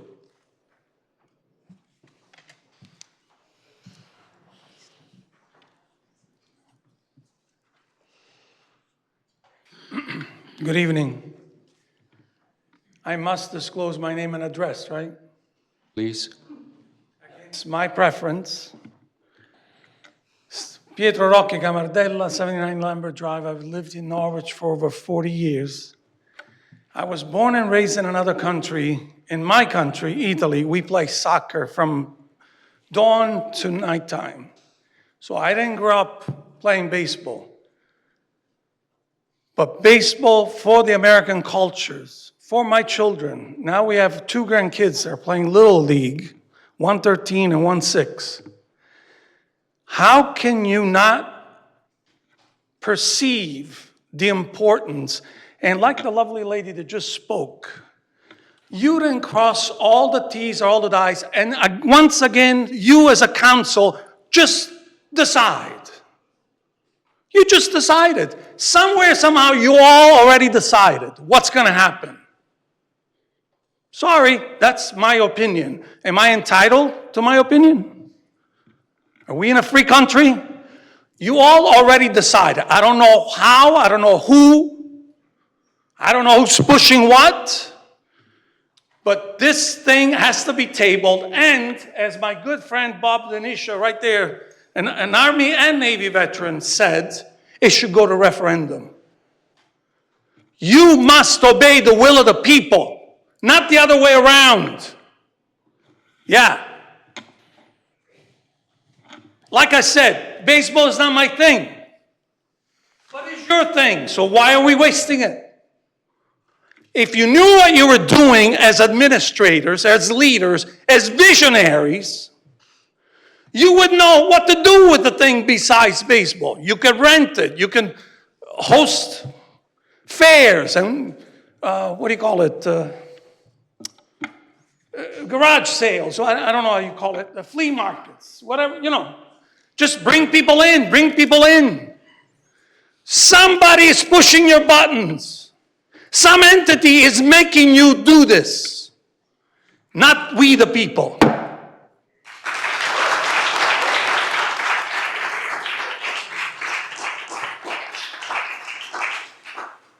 Side of the room, anyone else not had a chance to be heard? I'm sorry, if you're sitting behind this large screen, I cannot see. No, there's no. It's all set, okay, thank you. Anyone on this side of the room like to join us? I'll go back to my left. Rodney, please.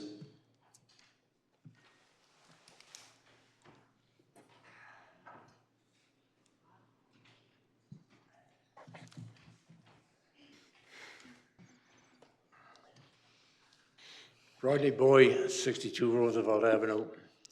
Excuse the thing, I'm a walking train wreck. On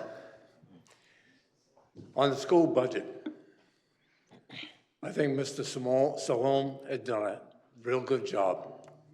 In fact, I think he should cut it a little more. I want a place my children can live in. My children are now grown. One of them teaches at UConn. Another one teaches computers out in Texas.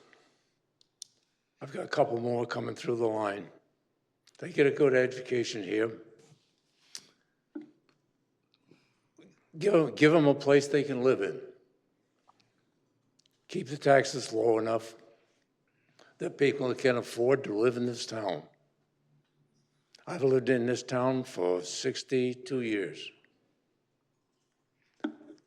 And it's treated me pretty decently. But the school budget has always been a problem. I don't care if it was in my childhood, it was a problem then, it's a problem now. To get a good education requires children that can get off that stupid computer. Now, Dodge Stadium is a great place for people to learn. They can associate with people, something that people don't do too much anymore. They'd rather sit in front of a computer. I'm not a good baseball player. I'm a pretty damn good coach, though.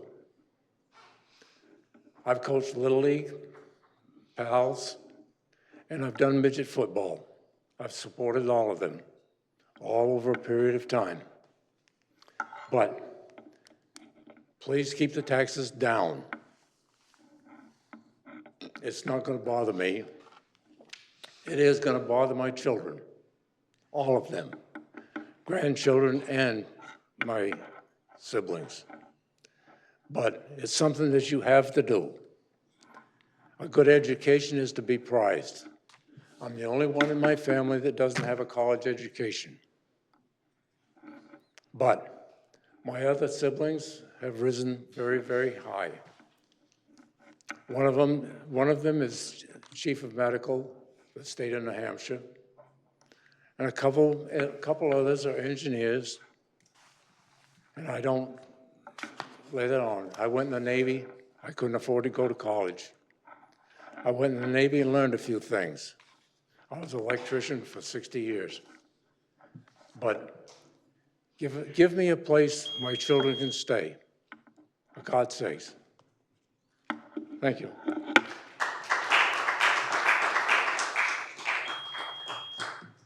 Again, on this side of the room, if you hadn't had a chance to be heard.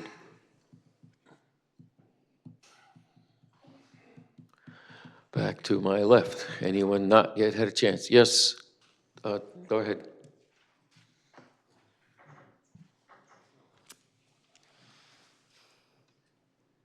Hello, Evan Blum, 387 North Main Street, former Atlantic Packaging Company. I'm just wanted to speak on this topic just as a pure suggestion, I see some people missing the boat. There's a lot of people here that are on point, but I think it needs to be taken a little bit further. My feeling is that with Dodd Stadium, and I have no big interest in it, but I'm willing to help, it just seems like the city's kind of run out of gas for talent. And I believe that you're missing the boat completely. For example, if you find someone that can really take the bull by the horns and manage it, market it, and do it properly, possibly on a commission basis for the city, you don't have to sell it and the thing will be making money. So if the thing was making money and throwing off, you probably wouldn't think of selling it. It just become a burden. And that's probably why you're here, troubled with it. I just feel maybe you should put the decision off for 6 months or whatever, and solicit, maybe put out a competition, maybe a $5,000 reward amongst the colleges, professionals, whatever, and see who can come up with the best idea for it. And just put it out as far as like, when you finally come out with ideas, you'll see all the other different uses that can be used for, which I think you're missing. For example, look at all the help in all the hotels and restaurants in town. How many of them speak English? Not too many. Where are they from? Ecuador, El Salvador, Mexico, South America. What's their team? What is their sport? Soccer. Why don't you do something for all the Spanish people in the tri-state region and have their own soccer tournaments and be the biggest and the best of that? And you can use the stadium productively. You got a whole culture there that has money. They work hard. They have dedicated interests. I have a client called Raul Arlecan. He's a self-made billionaire. He's from Cuba originally. He came to America. And what did he do? He started a thing called Spanish radio. He became instantly rich, mega billions. He's made it off the Spanish. Why don't we do something for the Spanish community that are working for us, running the hotels and the restaurants and all the nightclubs and all these other jobs that we don't do anymore? So why don't we do something for them? I believe it will come back to you profitably. So I would recommend maybe just putting this off just a little while and exploring other options before you make a rash decision of losing one of your largest assets. And what's it gonna wind up with? Selling it? Who knows? I have a client called Michael Strahan. I've done his house. Very big football star.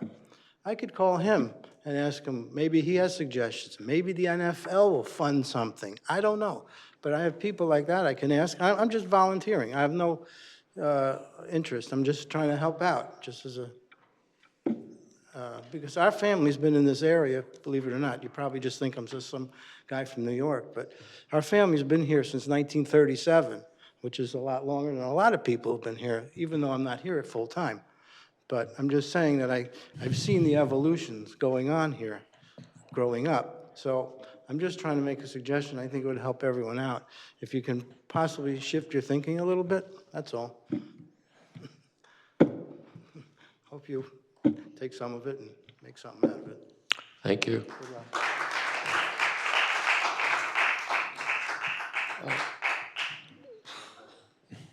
This side of the room, anyone not had a chance to be heard? Okay, back to the left. Anyone not had a chance to be heard? Please, yes, miss, go ahead. Hi, I'm Jennifer. I'm sorry, your full name, please? Sorry. Jennifer? I'm Jennifer Bacchus. I live on 155 Sandy Lane, and I'm actually here to talk to you guys about Dodd Stadium. I've been a season ticket holder there for a long time, and I just want to say I've made so many memories with my friends and my family there, and to sell it, to get rid of it, probably for me, it will probably hurt me and the rest of the season ticket holders the most. And my god sister and my godmother and I, we all went there prior to September 11th when sadly they passed away. And I made a promise to them that I will fight for Dodd Stadium, for what we believe in, for the families here in Norwich, and for mine as well. So please, I ask all of you not to sell and not to get rid of Dodd Stadium, because for me and for everyone else here in Norwich, it's a big asset and a big pride and joy for everyone. Thank you. Thank you.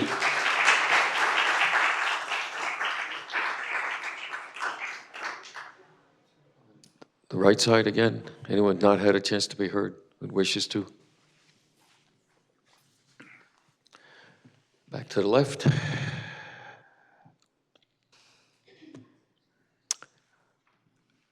Okay, I'm going to ask 3 more times. That's our process, in case someone was out of the room when we were speaking, that type of thing. So, does anyone want to address the council on any of the resolutions before us on new business at this time? Anyone want to address the council on the resolutions on the new business at this time? Anyone want to address the city council on the new business at this time? Seeing no one else, I declare the hearing closed. I thank you all for sharing. New business resolution number 1, relative to an amendment to the 25-26 budget to adjust revenue estimates. Motion, please, to bring this resolution forward to the floor. Alderwoman Gould, second. Alderwoman Hayes. Is there discussion? Seeing none, roll call. Alderman Nash? Alderwoman Hayes? Yes. Alderman Betancourt? Yes. Alderwoman Gould? Yes. Alderman Singh? Yes. President Pro Tem DeLucia? Mayor Nystrom? Yes. Thank you. That resolution is adopted. The vote is 7-0. Number 2, relative to corrections to the 25-26 proposed budget. A motion, please, to bring this to the floor. Alderwoman Hayes, is there a second? Alderwoman Gould, is there discussion? Seeing none, roll call then. Alderman Nash? Yes. Alderwoman Hayes? Yes. Alderman Betancourt? Yes. Alderwoman Gould? Yes. Alderman Singh? Yes. President Pro Tem DeLucia? Yes. Mayor Nystrom? Yes. Thank you. That resolution is adopted, 7-0. Number 3, relative to amendments to the 25-26 capital budget. A motion, please, to the floor. Alderman Nash, second. Alderwoman Hayes. Is there discussion? Roll call then. Nash? Yes. Alderwoman Hayes? Yes. Alderman Betancourt? Yes. Alderwoman Gould? Yes. Alderman Singh? Yes. President Pro Tem DeLucia? Yes. Mayor Nystrom? Yes. Thank you. The resolution adopted, 7-0. Number 4, relative to reducing the appropriation for Norwich Public Schools in the 25-26 budget, proposed budget. Motion to bring to the floor, please. Alderwoman Hayes, second. Alderwoman Gould. Is there discussion? President Pro Tem, please. Mr. Mayor, colleagues and council, I believe that this resolution is premature. It effectively puts the cart before the horse, as was stated by members of this council prior to this meeting and many of the speakers who came before us tonight. The ad hoc committee has not even had a chance to hold its first meeting. Certainly that collaboration needs to happen before we take up anything that reduces the allocation to Norwich Public Schools. Lastly, I would say that, as with the 2 following resolutions, I believe it to be inappropriate for us to be making these changes until the city council has adopted a preliminary budget and essentially made it ours. And then that's the point at which we start having our conversations about what adjustments we want to make. Again, putting the cart before the horse is not, it's not our norm, and I think it does a disservice to the process. Thank you. Thank you. Is there further discussion? Alderman Betancourt. So the big thing for me here, I agree with what the pro tem said, obviously, but the problem here for me is that what happens when we cut funding for Norwich Public Schools and what happens down the road. A year ago, we wound up spending $3 million roughly to make up a deficit from the Board of Education, which comes out of our, undesignated fund balance. And that would, and as some of us, as we know from talking to council, we have almost no choice in that. As long as the money's being spent on mandated spending, it's gonna come back and bite us. So right now, I think it's way too early to be pulling a trigger on something like this. Could we bring this back and reconsider it later once we know? I'm particularly concerned about the state budget. So to see what we have with the state budget, and if we can make it all work, then that might make some, then this might make some sense. But right now is way too early, as ad hoc obviously hasn't even started its work yet, and I have no interest in supporting this at this time. Not saying we won't in the future, but right now I don't think it makes any sense to do something like this, and puts us at risk, because obviously we're going to be bonding a hell of a lot of money over the next several years doing a school building project, and if we get a chance, maybe a police station. And if all that happens, we need to make sure that our funds are in place and that our bond rating isn't impacted. And I think something like this can definitely do that. So, thank you. Thank you. Is there further discussion? Alderwoman Gould. So, as the sponsors of this resolution, I'd like to make a motion that we withdraw. Why? Because I'm encouraged by what I heard this evening from the superintendent. But I also know that if the superintendent can't live within the 1% increase that Mr. Salamone has proposed, we are going to pay that bill.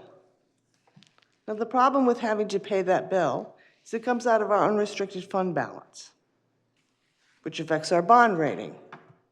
And as Alderman Betancourt just pointed out, we have schools that need bond funding.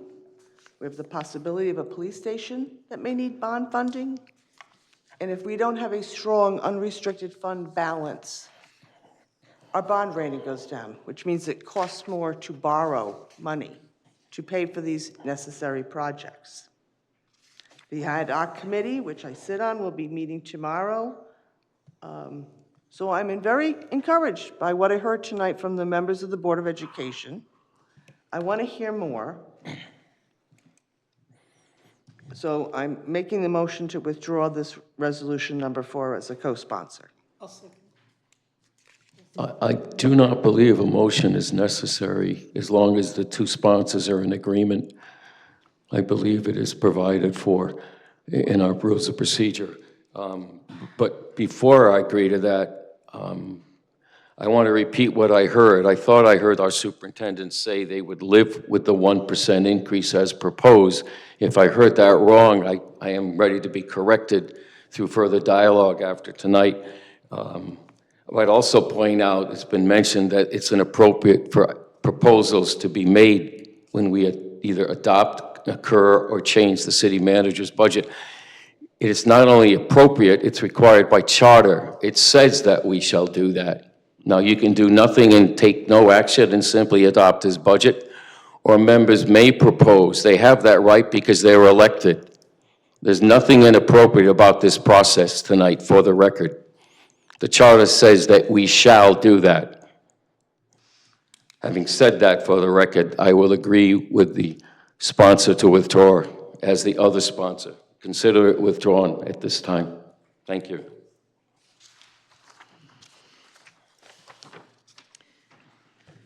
Number 5, relative to adding funding for the senior center receptionist in the 25-26 proposed budget from general fund and opioid settlement funds. Thank you. Is there a motion to bring this to the floor? Alderman Nash, second Alderwoman Gould. Before I ask for comment, I'd like to explain how this resolution came about because it's different from the original one that was proposed at agenda setting. This was actually discussed with the comptroller, with Kate of Human Services, our director, as well. This asks that we do, in fact, reinstate the receptionist at the senior center, but there's a split for the cost for this going back to the budget. Some of it's from the general fund, another portion will come from opioid funds that are at this time unencumbered. If you recall, we have access to those funds, and it would be provided for that this would in fact reduce a portion of about 50% of the cost of this reinstatement using those opioid funds. So that is in fact the one main difference. So I'd invite comment beyond that. That's why it's different than the one that agenda setting actually had a chance to entertain. We learned more information during the week. Thank you. Pro Tem, please. Also, thank you for mentioning agenda setting because we had a lengthy conversation. Three of us had a lengthy conversation about this particular resolution.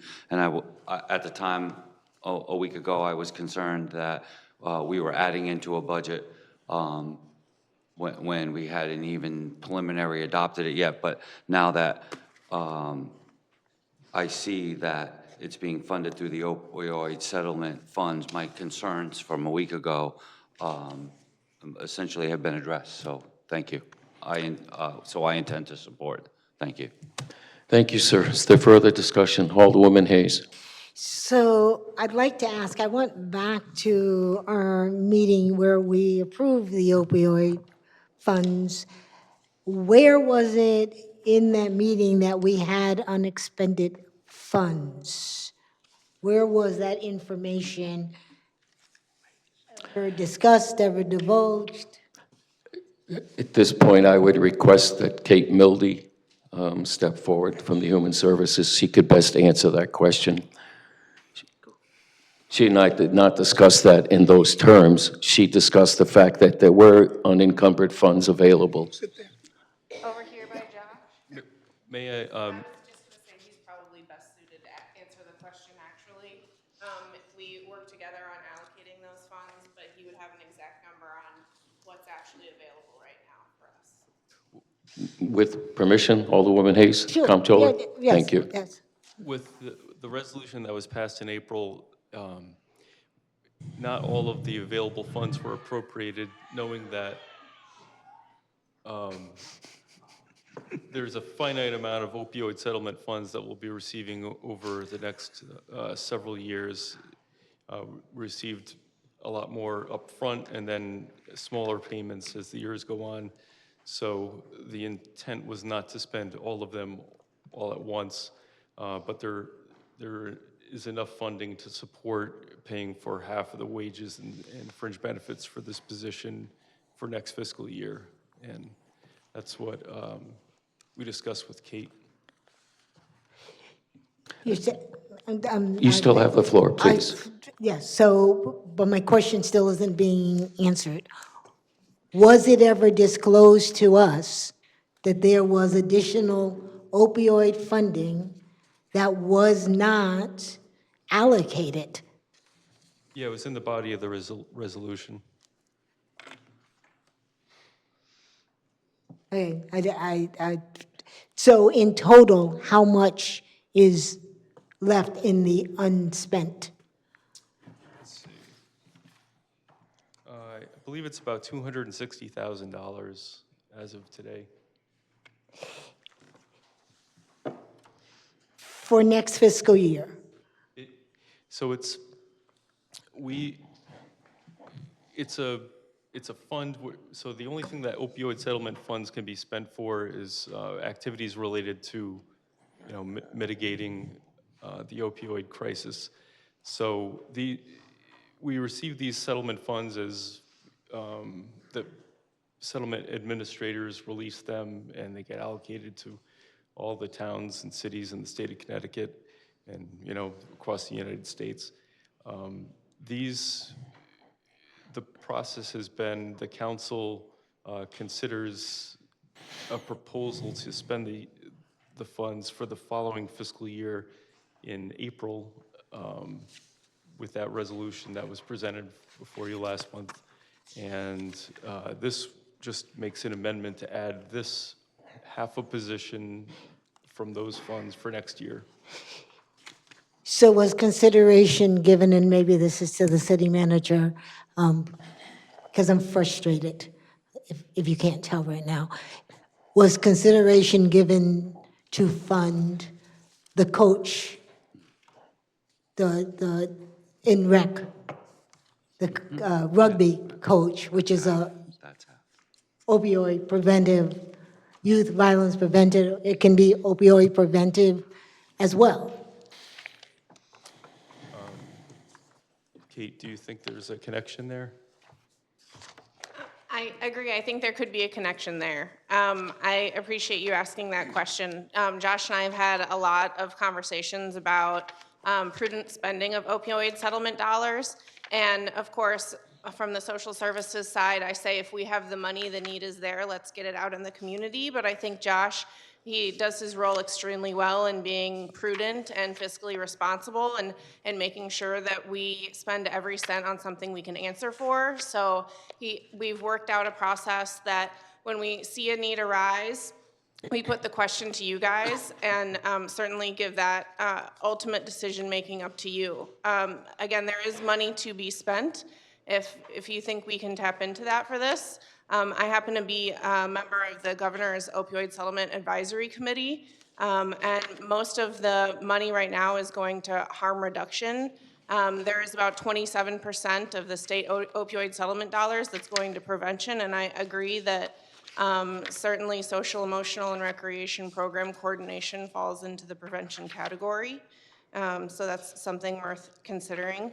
The same argument could be made for our caseworker, Santana, who's here today. Any social services, I think, align with the four major categories. There's harm reduction, treatment, prevention, and then recovery. So any of my staff, ultimately, I think, tap into any of those four categories that are the main categories of spending for opioid settlement dollars here in our state.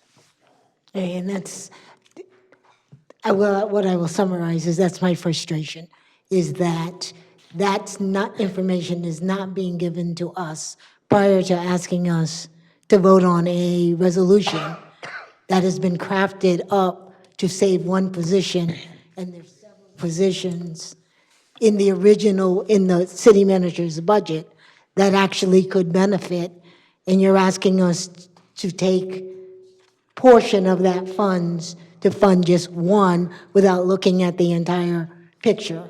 So I will say right now I'm voting against the resolution. Thank you. Do other members require the comptroller or our human services director to respond further? If not, well, then thank you both. Appreciate your contributions. Excuse me, Mr. Mayor. Oh, I'm sorry, please. So just a quick question, like opioid money can be used for different purposes now. So it can also be used for reinstating the position of the rugby coach as well?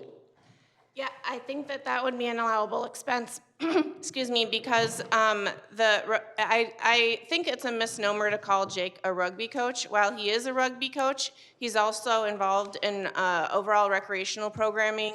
He helps coordinate our kinder care camp, which is low-cost childcare for our people in the city. And then there's the social emotional learning aspect to the work he does. So that all, I think, falls into the prevention category.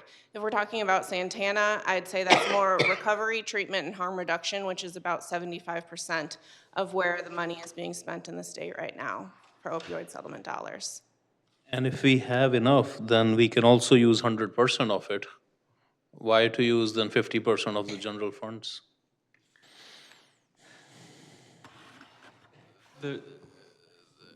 The opioid funds that we have would not support multiple positions for multiple years, so it would just be a stopgap measure. And also, the position at the senior center coordinates medical appointments for individuals, so it seemed like there was a more direct correlation with what that position does and the intent of the opioid settlement funds. To echo Josh's point, just another fact to throw at you, over half of our opioid overdoses are folks 55 and up here in Norwich. So in terms of immediate need, the senior center has the highest need for opioid settlement dollars. Then my question is, why can't we use all the opioid dollars? Why we are putting half of it on the back of general fund? I think because, like Josh said, it's a limited amount of funding, and there's not any guarantee. There's about, I think, 18 different streams of money, different settlements, and they come in varying unreliable amounts at different intervals. So in terms of putting staffing on something that varies that much, it certainly makes someone as prudent as Josh feel uneasy. So I understand his sentiment there and trying to be conservative. Thank you. Thank you. City Manager wishes to be recognized. Just briefly, I want to reiterate what Josh had to say, in that we thought it might have been an overreach to go beyond the percentage that we put for the position at the senior center. Certainly, it can't sustain more than a year or two, and we'd be back here anyway. This way, we can sustain the position in multiple years. Thank you, John. Is there further discussion on Resolution 5 at this time? Seeing none, then a roll call, please. Alderman Nash? Yes.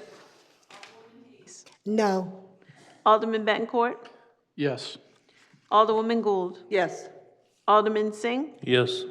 President Pro Tem DeLucia? Yes. Mayor Nystrom? Yes. Thank you. Resolution 5 is adopted. The vote is 6-4-1 against. Thank Number you. 6, relative to cut the Public Works, Police, Fire Departments in 25-26 proposed budget. Thank you. At this time, I'd ask for a motion to bring this to the floor for discussion purposes, please. Alderwoman Gould, second Alderman Nash. Is there discussion? President Pro Tem, please. Mr. Mayor, I'd like to ask the police chief to come to, I guess, the microphone.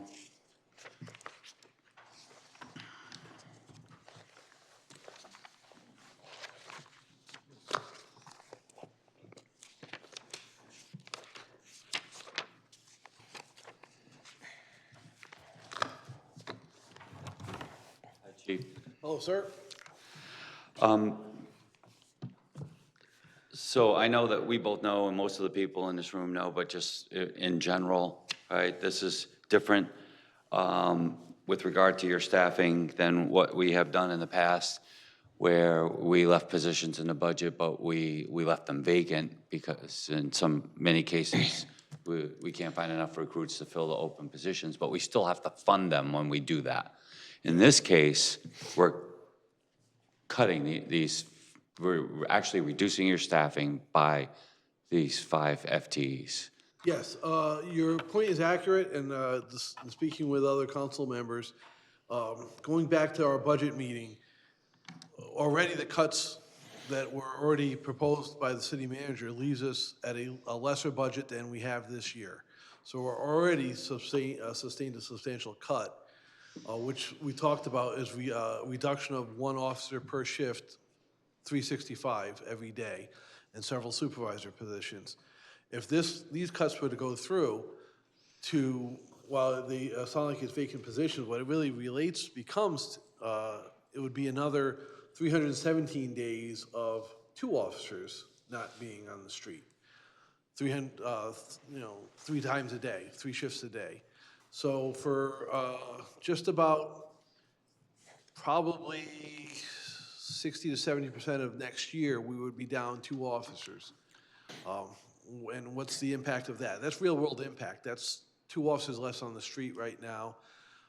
Delays in response times, increased chance for officer injuries, increased chance for civilian injuries, and the increased likelihood for crime to become rampant because there's less officers providing motor vehicle stops and just general omnipresence. So there's real-world impacts to that. It's not like you're eliminating vacant positions. What that relates to is, for the majority of next year, would be 2 less officers per shift. Just before tonight, if you heard sirens down on Franklin Street, we had a car stop, and ended up in a foot pursuit that we had a successful outcome, but that took probably 5 officers to get that successful outcome. That would not happen, with 2 less officers on a shift. That's a 20 to 25% reduction of our staffing every shift. And there's times where you need everybody, and there's times when we're full staff, we don't have enough, but we try to have that happy medium. But this will be, make the community less safe than it is now. I mean, let's be honest, if you have 2 less officers a shift, there's an impact to it. There's an impact to everything that happens. Well, thank you for describing those impacts, because that was going to be my next question. But so I'll move on to my third and final question, and it's more statement than question, because you know that I've lived it, right? What then? The concentric circles is what happens then, right? What happens is officers get hurt on the job or not on comp. People, they get sick. Their members of the family get sick, so they miss time, and then we have escalation in other line items in your budget that, replacement costs, overtime. There's a whole bunch of unintended consequences. Injuries go up, workers' comp costs go up, lost time goes up, mandatory overtime goes up. Yourself and Alderman Nash went through the dark times of the 80s, where you're getting mandoed 3 or 4 times a week. And for us, that's a 16-hour day. You come to work expecting to do your 8 hours and go home, and you're held against your will over and over. Yes, you're paid for it, but sometimes you need a little quality of life. So what happens when that happens? Morale goes down, retention goes down, people start leaving, looking for other jobs, and going elsewhere for employment. The injuries go up. When the injuries go up, then the potential for lawsuits go, and then legal settlements come, because suspects may have been be suing the police department because there's not enough proper investigations done. So it just snowballs, and that's how you unravel a police department. The city of Norwich has a very, very fine police department, and the men and the women who work there do an excellent job. But if you're looking for a way to death by 1,000 cuts, this would do it. We're doing our part now, to be honest with you. To the cuts that the city manager proposed, while very, very impactful, we can get through those. But to go further, I think is just inviting a future I don't want to look to. And I think that Alderman Nash would also agree with me that that's just the third concentric circle. The fourth concentric circle is that folks don't hang around. They go to other departments where they're not going to get mandatory 3 times a week, where they're not working 60 hours a week. And as we both know, the 3 of us know, the more you're on the road, the more cases you take, the more paperwork you have to do, and you said snowball, but it's even bigger than snowball. It's because, back in the, and I do not mean to make light of this, but in the good old days, when 10 people would go to would come in a class, but in the year it took to hire them, 12 people either retired or quit, or went to, quit the work altogether, or went to other departments. So you were always in a position where you were losing, and it just, there's no way to stopgap it other than to have the ability to put people on the street as they The manager's budget is proposed. on the street doing this job. The manager's budget is proposed while giving the savings. Like I said, we're operating at a smaller budget next year than we will this year, so there's a significant savings there. But it allows us to still grow the department to current levels, but keep officers on the street at the current staffing levels. So it does 2 things that way. So that's a key point, to be able to do that. And your point is well taken. We've done a good job The council approved the union contract, which is good, but as you're starting to see other union contracts settle throughout the region, we're about average now. The people are catching up to us. We did a really good job of leading, but working conditions, quality of life, we're a city environment. If, a suburb town down the road is $5,000 less, and they're working 40 hours a week instead of 90 hours a week, you might look at that as an option to leave. Okay, thank you. Mayor, if I may, I'd like to ask the Director of Public Works to come to the table.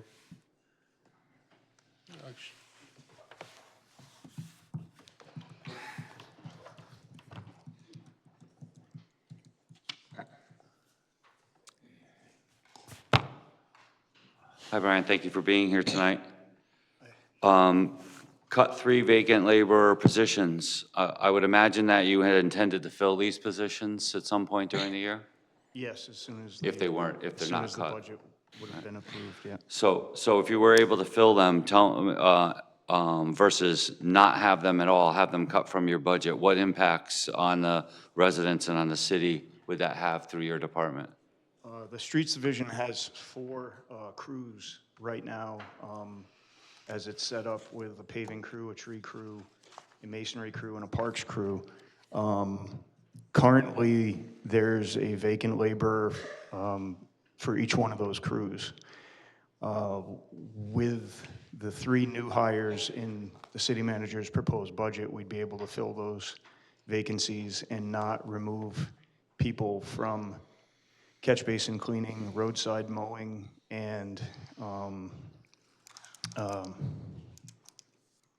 street sweeping, which are currently more of the standalone, not necessarily a crew, but 1 or 2 people that can perform those duties at any given time.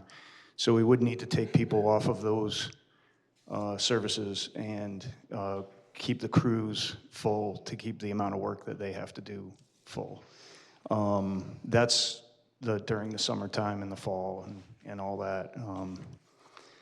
The 3 positions to be filled would also make the list for the plow routes whole. Currently, with the elimination of those 3 positions, there would be 2 plow routes in the city that are unaccounted for and would have to be absorbed by other plow routes, which would increase the amount of time that it takes to clear the roads and the amount of time that it takes once the snow stops to recover and finish cleanup in a timely fashion. And does this also impact your, the overtime that needs to be assigned to the crews that remain? It would, yeah.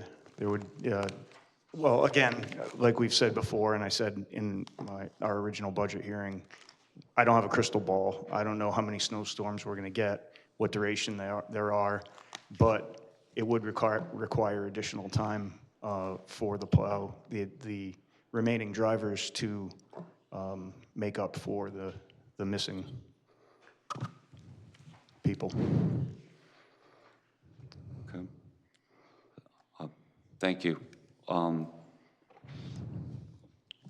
Mr. Mayor, at this time, I would like to ask the fire chief to come to the table.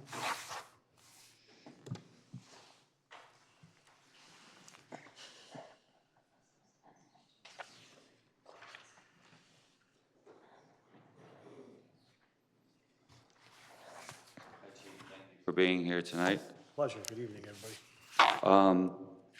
I know that you're not directly involved with the cuts, the cuts to the volunteer departments, because as it was explained to me, the 5 volunteer departments were going to be cut roughly $6,000 apiece for a total of $30,000, and your budget overtime cut $10,000, replacement cost cut $20,000, and then the fringes that go along with that. Can you talk about what the impacts to the fire service would be based on those things? Because I don't see any of the volunteer chiefs here tonight. That's why I ask. I think, what we're just gonna do is we're really gonna have to watch. We did have a decrease in our professional development also.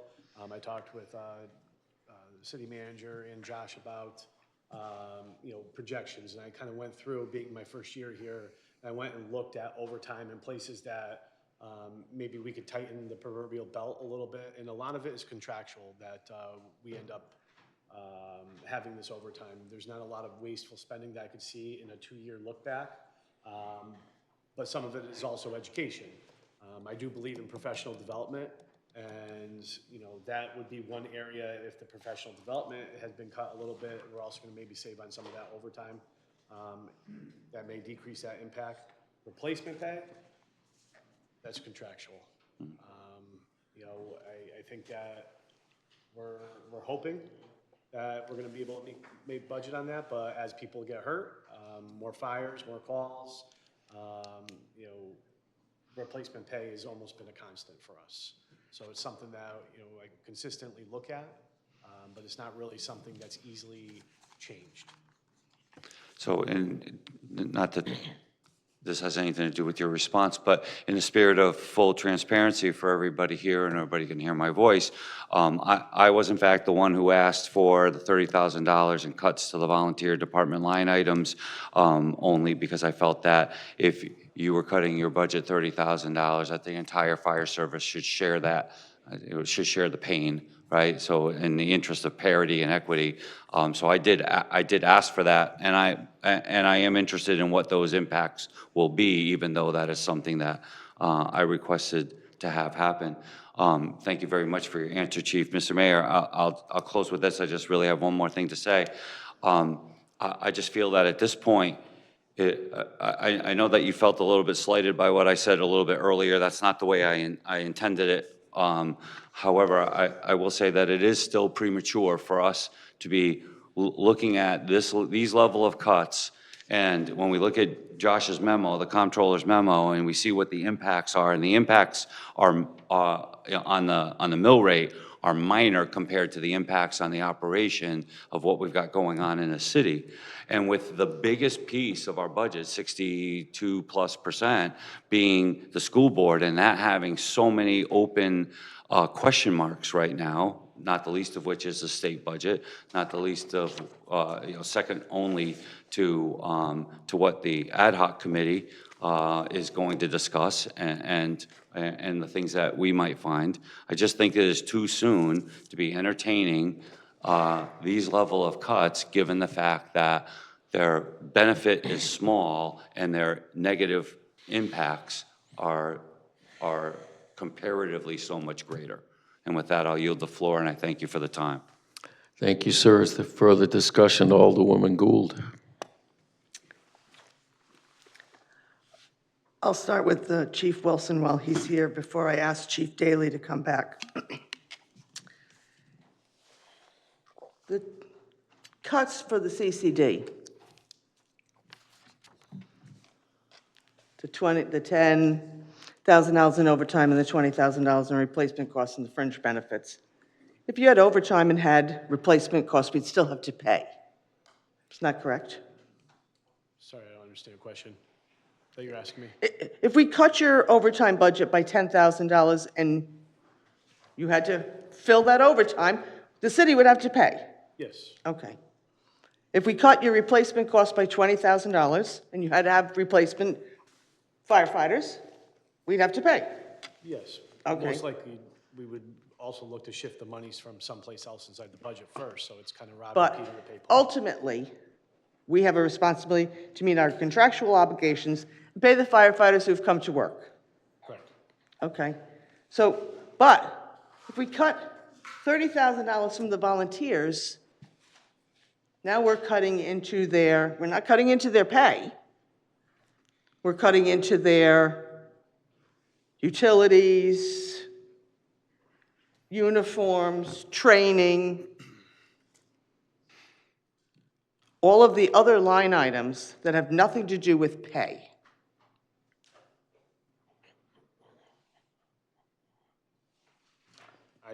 I didn't make these cuts.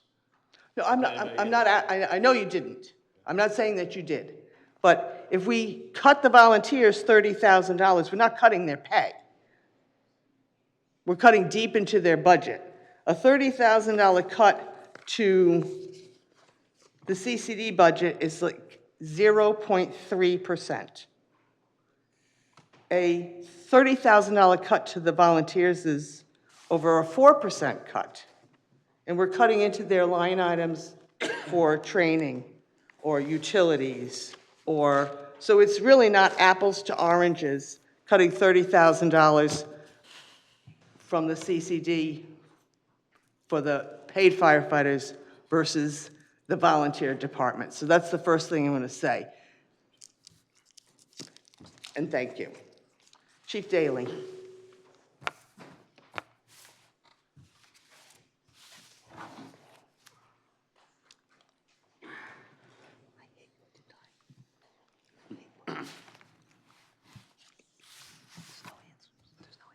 Thank you for being here.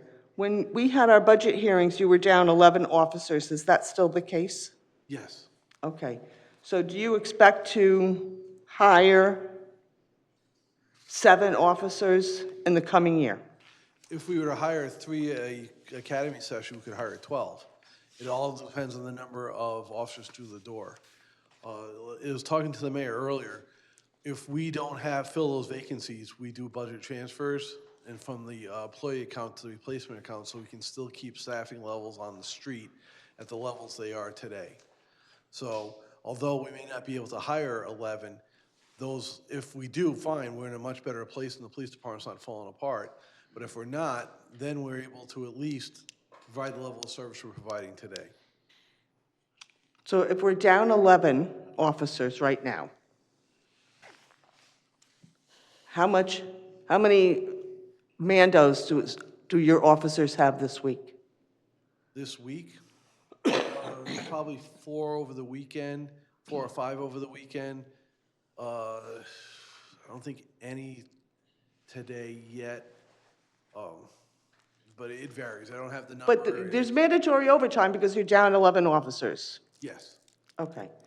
So if we cut 5 positions, you would still be able to hire 6 police officers within the next year. Do you think can that really be done? Is that realistic to think that we can get 6 new officers through the academy in the next year? 6 officers hired. I mean, the academy takes time. Obviously, it's a year-long endeavor, but I got to bring it back to, if you take the vacant positions we have away, then our only choice to make the budget is to reduce staffing on the road. So, you know, it's not like if we go over in replacement costs because we can't hire, we just go over. No, we have to work within our budget, and we try to do that. So our only choice would be to run short. But yet again, if you needed those officers on the street and you went over your budget, we would be contractually obligated to pay those officers. No. No? We do not have minimum manning, and it would be No, but I'm saying if somebody who works 60 hours, we got to pay them for the 60 hours. Or if they work 80 hours, we have to pay them for the 80 hours.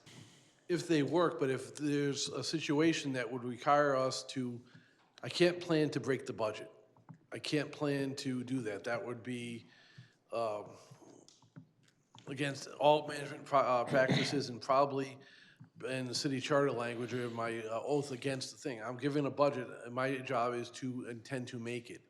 If you guys give me a budget of $10 and I go out planning to spend 20, I violated the trust the public gives me. So if you give me a budget then, and we start spending more in replacement costs, I have to dial back on how many shifts we fill and what we put out on the street as the product. So that, in theory, we would have to start dialing it back. Next year, and I think I told you guys this is the hearing, we're going to be looking constantly, probably on a pay period, to see how we're doing in saving money. And the one officer a shift, every shift, may have to get dialed up if we have other circumstances that come up. If we're doing better, we might dial it back and run a full shift on the weekend. But right now, the estimate is running short at least one every week. If we did what's proposed here, we're running 2 officers short for about 70% of the year. Excuse my math, sketchy, but 317 days out of 365 days would have to run 2 officers short to make budget, bottom line budget.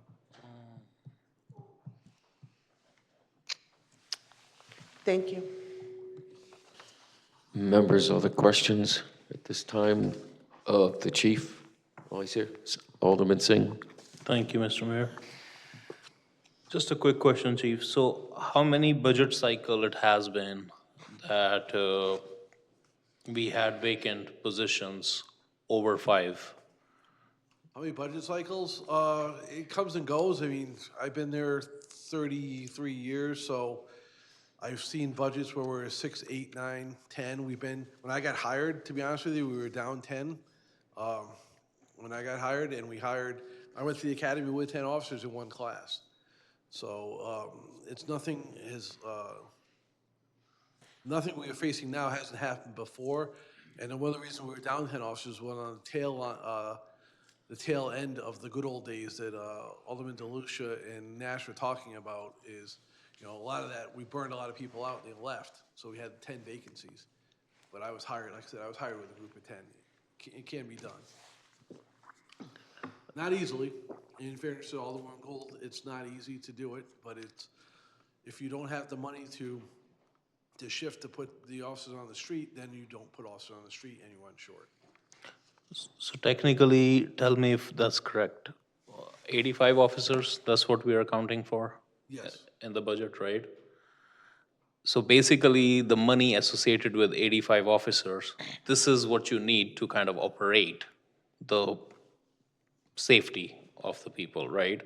So if we are down from 85 to 80, that's coming out of the total budget, but you need to make over, so you need that money. So it's not even about the officers. No, it's really not about the officers. It's about the money that you need money to operate. to cover those officers if they were there. We need the officers. If we have the officers there, there's other ways to address police overtime, and that's through staffing. Say we want to run a 85-person department. Well, if you have a 95-person department running 85, then you have built-in staffing to cover the outages, so you can eliminate the replacement overtime account.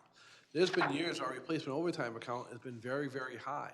You'll see in next year's budget, it went from, the manager proposed, I think, $960,000 the year before to $200,000. Well, that's $700,000 shortfalls coming from less officers on the street. That's how we're making that math work. So, you're right. The budget is a legal document, and HR Line has it there, but we do request budget transfers and work within those lines with the comptroller's approval to keep within the budget.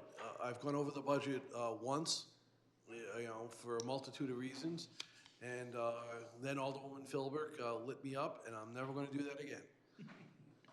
So, I intend not to do it again. Thank you. And I actually have a similar question for Brian as well. How long these positions have been vacant, or for how many consecutive budget cycle it has been vacant?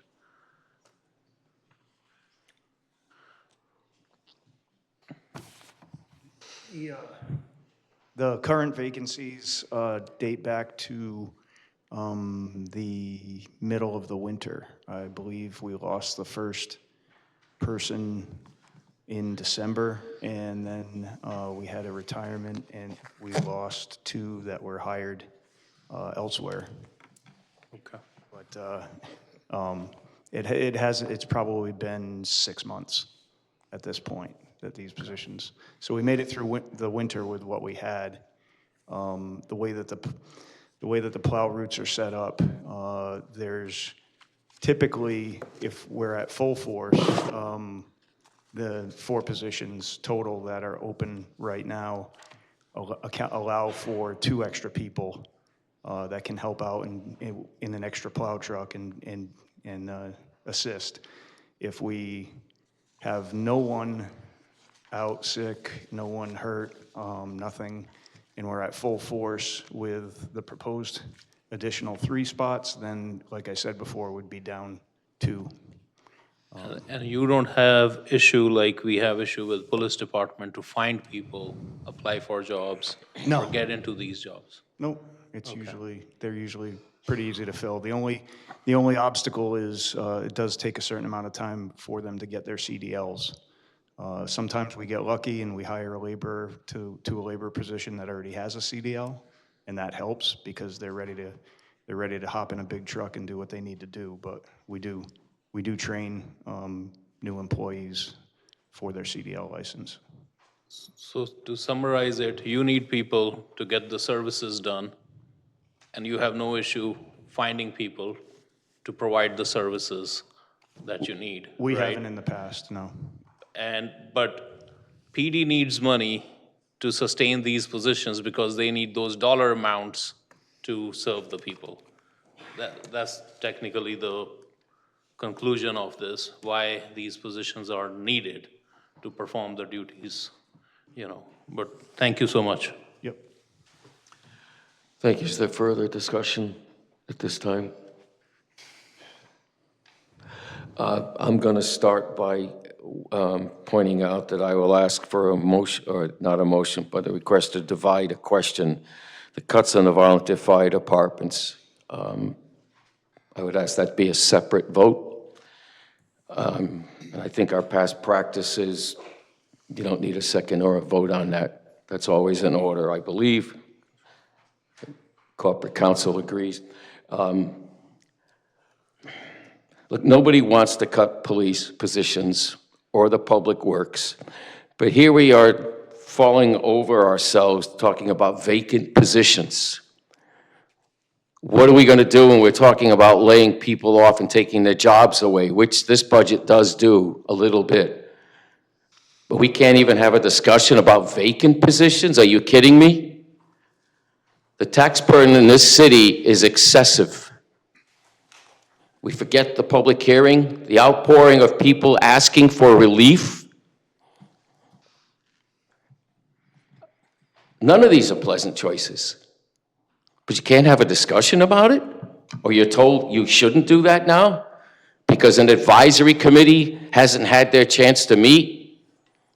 The ad hoc committee is advisory. They have no authority. It was a great idea to bring people together to work better together. I support it. It's creation. It's good. But they have no authority whatsoever. It's this council that has the authority. And if we can't find savings, there's not going to be any taxpayers left to pay the bills that you want paid. The percentage of elderly in this community is very high. They're all on fixed incomes. I wish I could tell you all our employees live in the city of Norwich. Most of them do not. They should, a sense of loyalty to the taxpayers, but it's not there. In the discussion with the chief earlier tonight, and he alluded to it during his comments, he talked about how they take these dollars that are assigned to hire people that are not hired, and they, with the comptroller's permission, I'm assuming, or the city managers, turn around and use that for replacement costs in the police department. And I suggested to him, well, if that's what the dollars are really for, why aren't they in that line item? Why are they listed under hiring? That's not what they're being used for. And by the way, the city manager already eliminated 3 of those vacant positions in his budget. That's already before you. They're on 11. There's 8. And he also eliminated a laborer, a vacant position. Again, this suggestion was based on that action of our city manager as an example.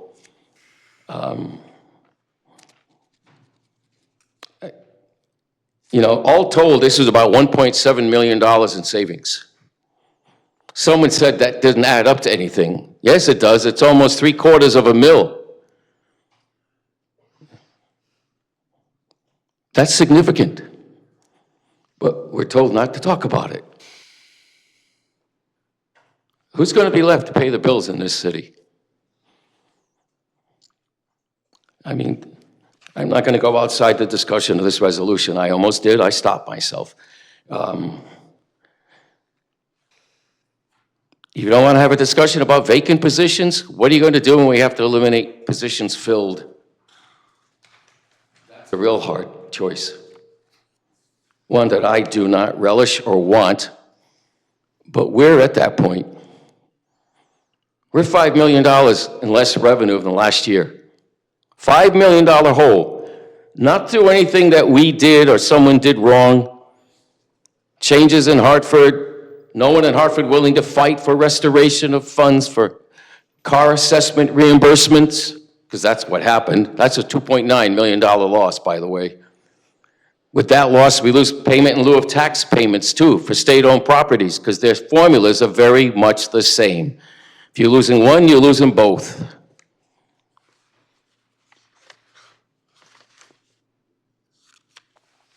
And I have to agree with Alderwoman Gould.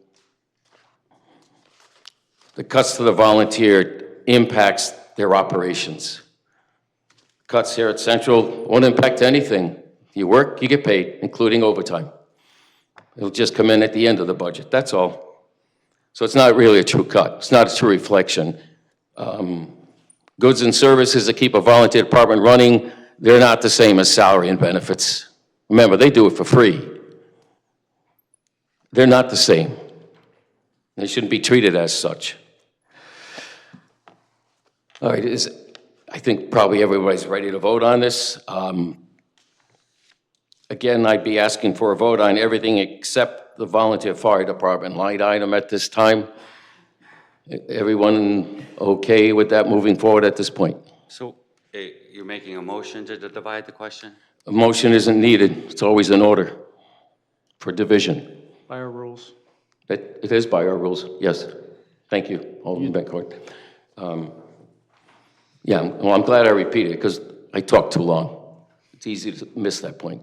I find it interesting that, once again, you are willing to clear-cut the Board of Ed, clear-cut every city department, but you will... That's not in front of us now. Protect your volunteer fire department base. That's not in front of us. The Board of Ed was withdrawn, sir. That was simply a reference to the total available savings that might have been realized. I turn your attention to whose name is on that resolution. The three of us. No. My name is not on that resolution. The Board of Ed? Oh, I'm sorry. I was referring to Resolution 6, which is the only thing before us. Further discussion? If not, then a roll call, please. Alderman Nash?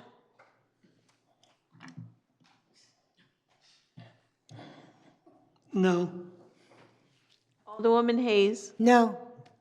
Alderman Bettencourt? No. Alderwoman Gould? Yes. Alderman Singh? No. President Pro Tem DeLucia? No. Mayor Nystrom? Yes. The resolution, new business 6 fails. The vote is 2 for, 5 against. This would then be on the matter of the line item with the $30,000 cut to volunteer fire departments. Discussion is welcomed or accepted. Alderwoman Gould. I'll just reiterate again that a $30,000 cut to that department is 4% of their budget. Has nothing to do with salaries. It's in software, utilities, building repairs, communications, fuel. The total budget for the 5 volunteer fire departments is I'll go 750, quick math. Is this a 4% cut to them? If the police department doesn't get a cut, Public Works doesn't get a cut, not going to cut we're going to pay the overtime and the replacement costs for the career fire departments, no matter what, then I don't know why you'd want to hit the volunteers. They work for free, for God's sakes. Thank you. Is there further discussion? President Pro Tem. Well, I'll say on the first hand, I actually agree with Alderwoman Gould on the first thing that she said. You know, again, the addition of those cuts to the volunteer departments was to have equity across the fire service and to have, essentially to spread the pain, right? We've said that a couple of times tonight, but to spread the pain across the entire public safety complex, and then, you know, you add in public works as a separate piece to that. But I do agree with her. If we're not going to, at this time, we're not going to cut vacant positions in the police department, we're not going to cut overtime and replacement costs and fringe benefits in the paid department, then we shouldn't be cutting anything in the volunteer department. So the volunteer department. So I won't vote to support a cut only to the volunteers. But I disagree vehemently with, again, the statement that the volunteers do it for free. They don't, okay? Let's not forget about the tax abatement that they receive. Deserved, no question, but that's not free. Let's not forget about the Volunteer Firefighter Relief Fund. Again, deserved, but it's not free. And they don't cost us $700,000 a year. It's actually twice that. The volunteer part of our fire service costs you $1.5 million a year. Is it a bargain? Yes. But is it free? Absolutely not. And their members need to stop saying that they are free. Thank you. Thank you. Is there further discussion? Alderwoman Gould. Okay, so let's start with, they do work for free. Number one. They don't get paid, there's no overtime, there's no fringe benefits, there's none of that. Number two, not everyone gets a tax abatement. If they're 23 and live home with mom and dad, they don't get an abatement. And then finally, the relief fund, if they don't qualify for it or they don't have to get into it, they're not in it. So it's not an automatic anything. And here we go again. You know, it's the paid guys versus the poor volunteers. Because you and I both know that $30,000 cut, whether we made it or not, isn't going to happen. We're paying the firemen because they showed up and did the job and they get paid for it. But don't make this between the volunteers and the paid guys. Don't make it any worse than it has to be. We're trying to make it better. And cutting $30,000 out of their department budgets has nothing to do with their pay. And they will have to live within that budget. Just saying, the career fire department will get paid no matter what, even if they go over their budget. And I don't know where you come up with $1.5 million, even with my Norwich Public School math. It's 750 or 745, something like that. So I don't know where you're coming with 1.5, but that's for another discussion. The comptroller can share with you the same document he shared with me. Excuse me, you're looking to be recognized? If so, I'd be happy to do so. President Pro Tem, just please do so. I'll give you the floor. If you want to talk to the comptroller, go right ahead.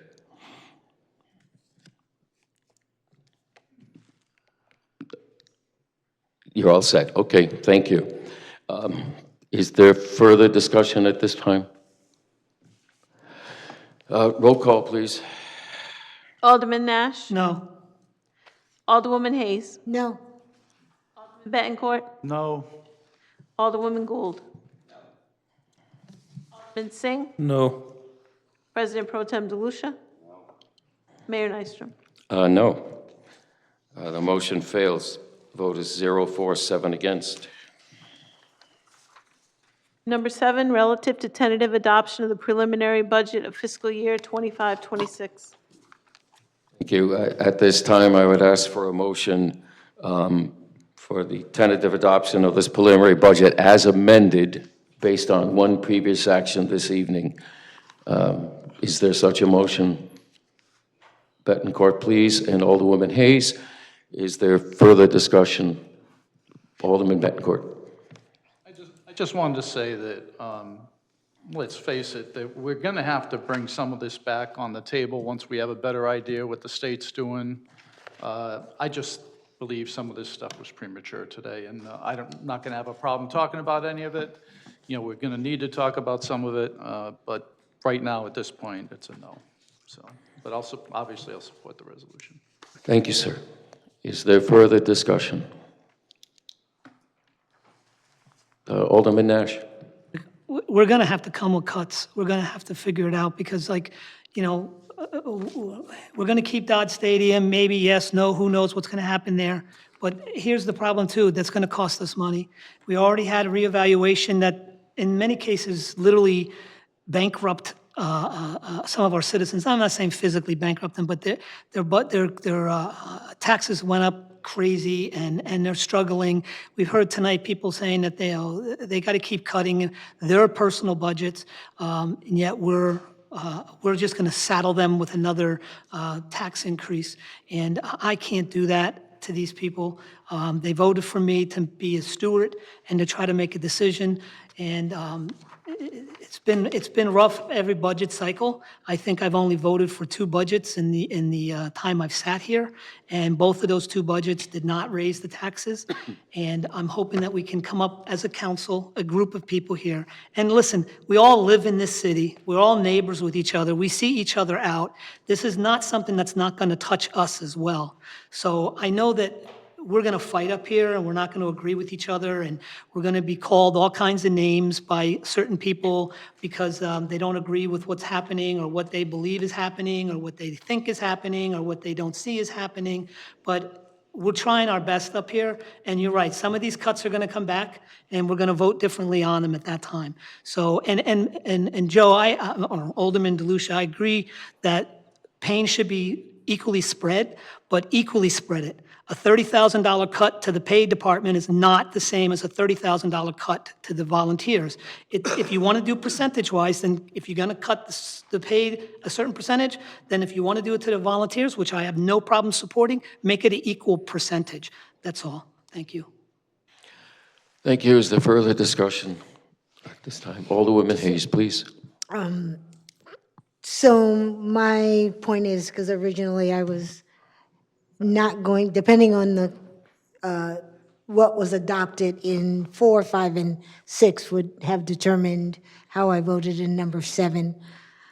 I can live with, as a preliminary budget, the adoption of item number 5. But what I will say is we keep talking about fairness and cuts. My position is that we have to look at every department across the board and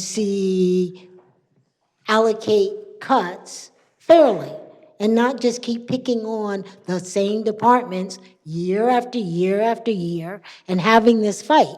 I don't see anybody, and I'm just using these as departments. I don't see any cuts in finance. I don't see any cuts in human services. I don't see any cuts going on anyplace else except the same departments over and over and over, to the point that Public Works, I've watched it become reduced to its bare minimum. I've watched Norwich Human Services be reduced to the point, because we wanted to consolidate it all in one building, let's just eliminate people.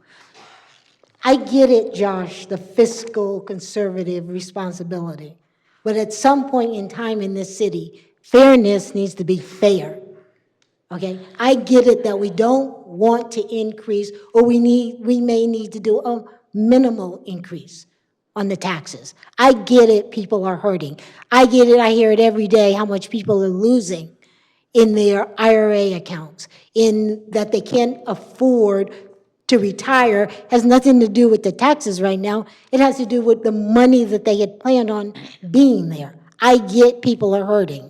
Okay, I get people living on a fixed income, but fairness in this city, across this city, needs to be fair and stop pitting one department against the other. And that is why I voted no on all of these proposals, because I don't hear and I don't see you putting forward the fairness in this city. It's always one or two departments that are constantly being attacked and reduced. Thank you. Is there further discussion? Alderwoman Gould? Oh, I'm just going to reiterate, our taxpayers are all hurting. When your taxes go up, so do mine. I live here.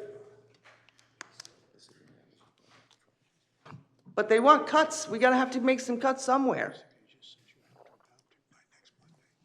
And whether it's fair, it's not fair, we can't, I mean, the city clerk has 4 people working there. We're going to make it 3? We can't do that. I think leaving unfilled positions unfilled doesn't hurt anybody, but I don't want to fire anyone. I don't want to say to someone whose name I know, I'm sorry, you're fired.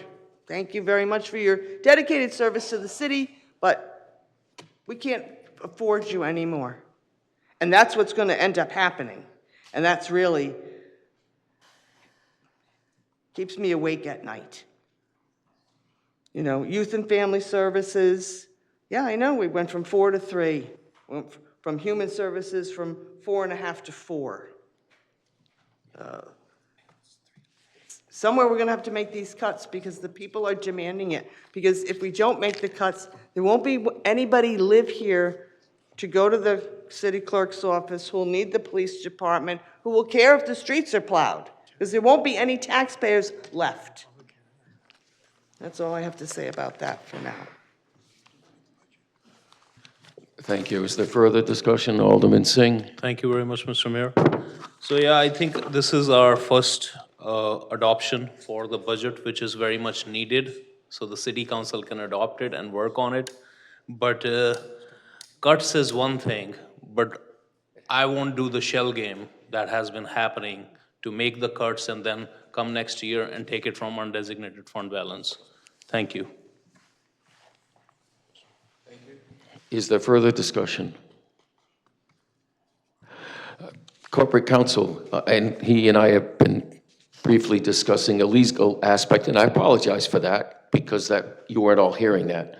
But we are required to adopt or amend or change the city manager's budget by the second Monday of this month, and then schedule a public hearing on that budget.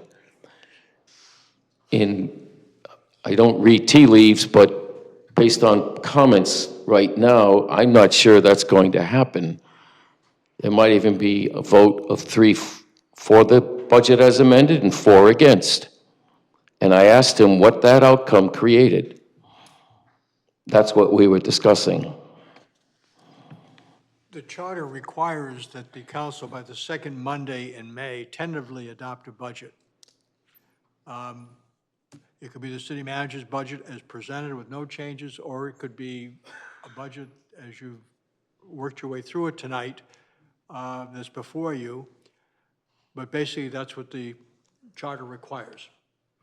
So if you don't adopt some budget tonight, tentatively, and it's not permanent, there'll be another public hearing on it. You'll end up with having to have a meeting between today and next Monday. You'll have the ad hoc committee will at least meet, and you may have more information, but you'll need to set up a special meeting to act on the budget. Alderwoman Hayes. Mayor, point of clarification. And I'm asking this question. My understanding, as I understand it, is what was adopted to change the city manager's proposed budget that we accepted is the senior center reception. So that's the only change that's happening. That is correct. Okay, so that's what I didn't mean if you got the impression that I was going to vote against the preliminary budget. I said I was waiting for the outcome of all 3 of those. Thank you. Sense to you. Thank you for the clarification. I did not mean to imply anything with anyone here.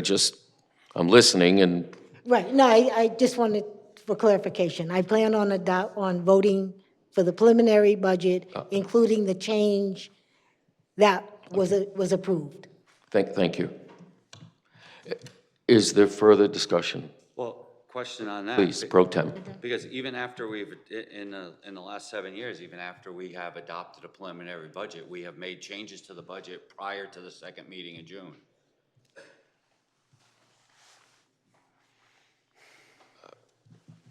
Actually, if it was the second meeting in June, Well, the second meeting in June, which is scheduled, is I'm sorry, I the, misspoke. I yeah. meant the second Monday. correct, yes. The charter gives the council the ability to go 1 week beyond the first Monday in June. And I happen to think the people who wrote that charter understood the state process. Most often, at this time this year, in the first year of a 2-year session, they haven't finished their own budget. Right. And it's all unknown to us what state revenues we are or are not getting. And I don't see that that would be different. I don't believe we'll be acting until the second Monday in June either, because we'll want to know what that outcome is. But you are correct. It's the second meeting in June. That Monday is the latest date. That's when any further changes can be made beyond tonight, and only then. Because one of the question marks that is hanging out there is what the state budget's going to look like. The session ends on the 4th. Now, we don't know what the governor's going to do after the 4th of June, but nonetheless, we should be closer to having idea of what's going on, and we would adjust the budget accordingly. So I'm getting the sense that we're pushing tonight to put all these ducks in a row unnecessarily, because this is still just a preliminary budget. It's not the final budget until we adopt it, either no later than the second Monday in June. That is also correct. Alderman Singh? So June 9th is basically the deadline to adopt the budget. In June is our deadline. Midnight, the budget, if it is not adopted by us, then the budget of the city manager as he originally proposed is automatically adopted. If it doesn't have our support, that's what the charter provides. His initial budget would be the budget for the city in the next fiscal year. It does not go on like a continuing resolution in Washington. No, there is a finite time. Is there further discussion? Okay, I'm sorry, I couldn't see Mark. I didn't know if you had a hand up. I apologize. All right, thank you. Roll call on the resolution as amended.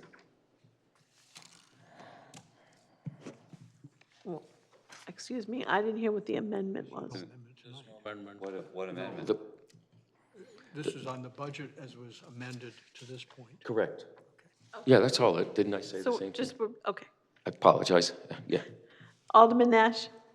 Yes. Alderman Hayes? Yes. Alderman Betancourt? Yes. Alderwoman Gould? Yes. Alderman Singh? Yes. President Pro Tem DeLucia? Yes? Mayor Nystrom? Yes. Thank you. The resolution is adopted 7-0. Number 8, relative to authorizing and directing City Manager Solomon to enter into a new lease for the cell tower located at 50 Clinton Avenue with CCTMO LLC.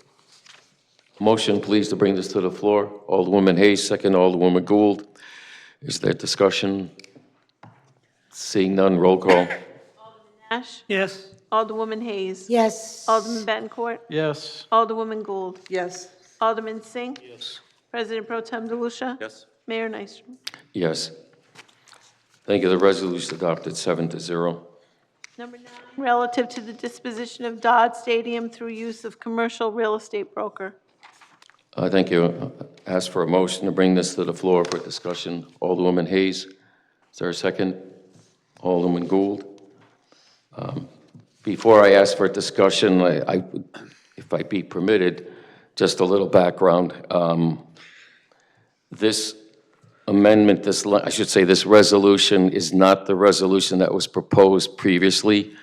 It has been changed, and in fact, it intentionally lists language to the effect of for a new use or for continued use as a stadium. That was absent from the first draft, and I asked that that language be included in, because I personally wanted, and the city manager supported after discussing that there'd be an invitation within the resolution, should a broker be hired after a search for that person's expertise, that in fact the stadium use be part of that presentation, not just new use. I will also cite to you that a week and a half ago, had lunch with Miles Prentice, who's the owner of the Sea Unicorns college baseball team. I explained this to him. I invited him to participate should there be an RFP, and to that event, this will not skip the RFP process. This also, if anything comes of this, has to go to the Commission on the City Plan.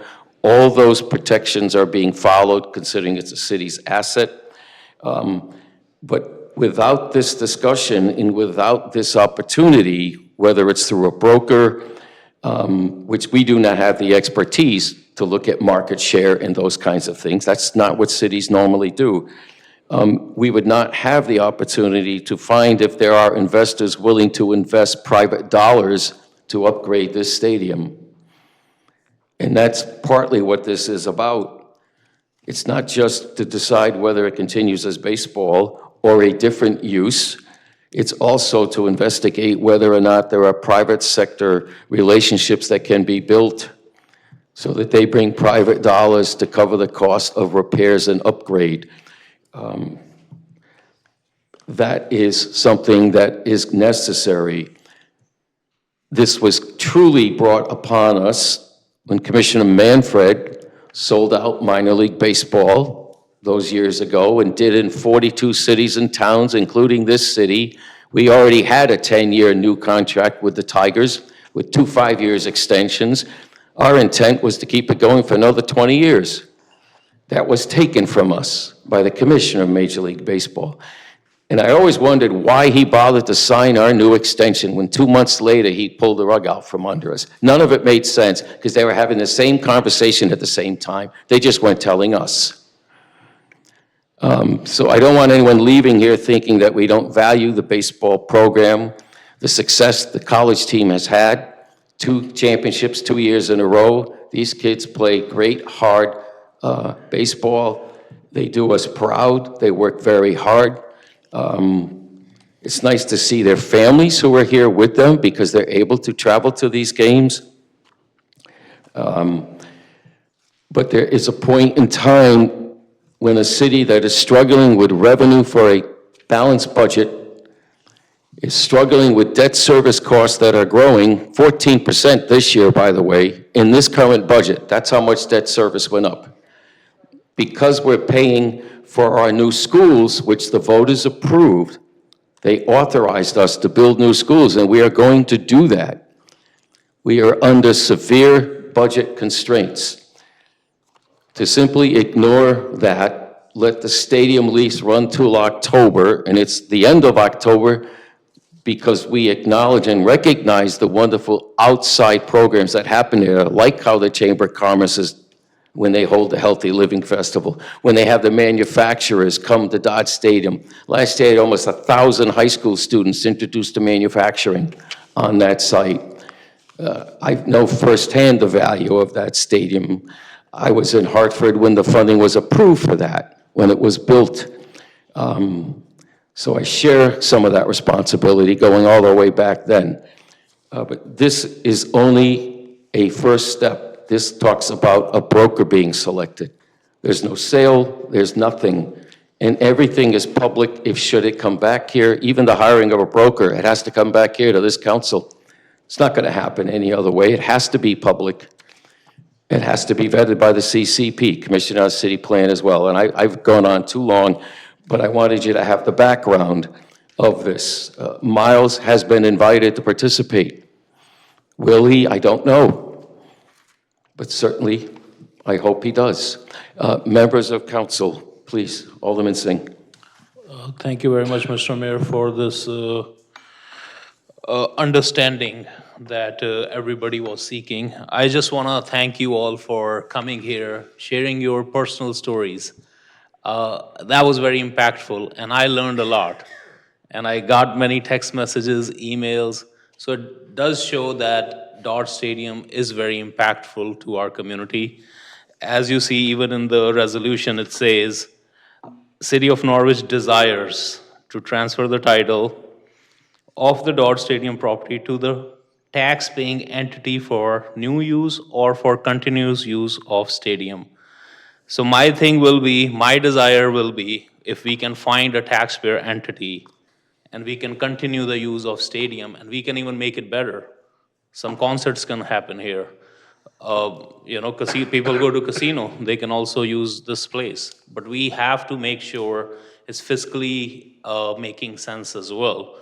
So I won't be too negative. I just want you to go with some positivity that maybe this will bring us something good, Maybe it will bring more vibrancy, more tourism. But again, everything will come back here. Everybody will have opportunity. Nobody's trying to take a highway route in this. And I am very open-minded on this. Just want to let you know. Thank you. Thank you, sir. Other discussions? Alderwoman Gould. My late mother was either fan number 1, number 2, or number 3 for 3 years prior to her death. We had season tickets.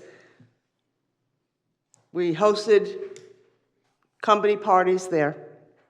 We sponsored misting areas. We brought our family there. I have pictures of my children, my nieces and nephews at Dodge Stadium. Nobody here wants to get rid of Dodge Stadium, but we can't keep losing money. And we're not talking about $10,000 or $5,000. We're talking about $200,000 and $300,000. It's real money. So we have to try to find a public-private partnership. We have to find someone who can help us get more events there. We have difficulty as it is competing against the Mohegan Sun and Foxwoods Resort Casino. We are not going to get Mariah Carey at a concert at Dodge Stadium. But are there other things that we can do? We've got to explore that. Nobody wants to pull the rug out from underneath to see unicorns. But we've got to find a way to better use the stadium. I don't care if it's revenue neutral. We just can't keep losing money on this project. So we've got to go out and get someone who's professional to help guide us to what other things we can do there. And if it makes sense, then we'll do it. If it doesn't make sense, we don't have to do anything. Just because somebody offered us something, we don't have to take it.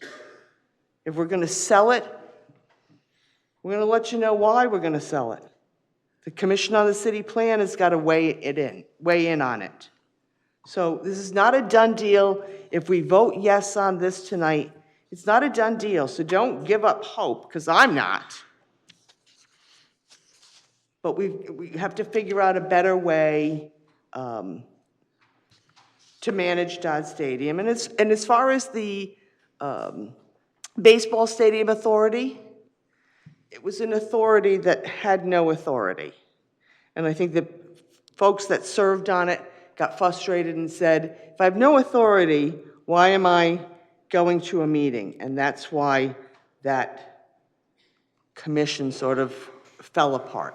But if we have to get a new one together that's got some authority, then we'll put it together. But first, we have to figure out, what are we going to do with Dodge Stadium?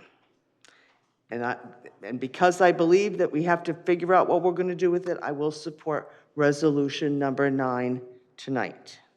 Thank you. Thank you. Alderwoman Hayes, I believe. First, Mr. Mayor, I gave you printed copies of online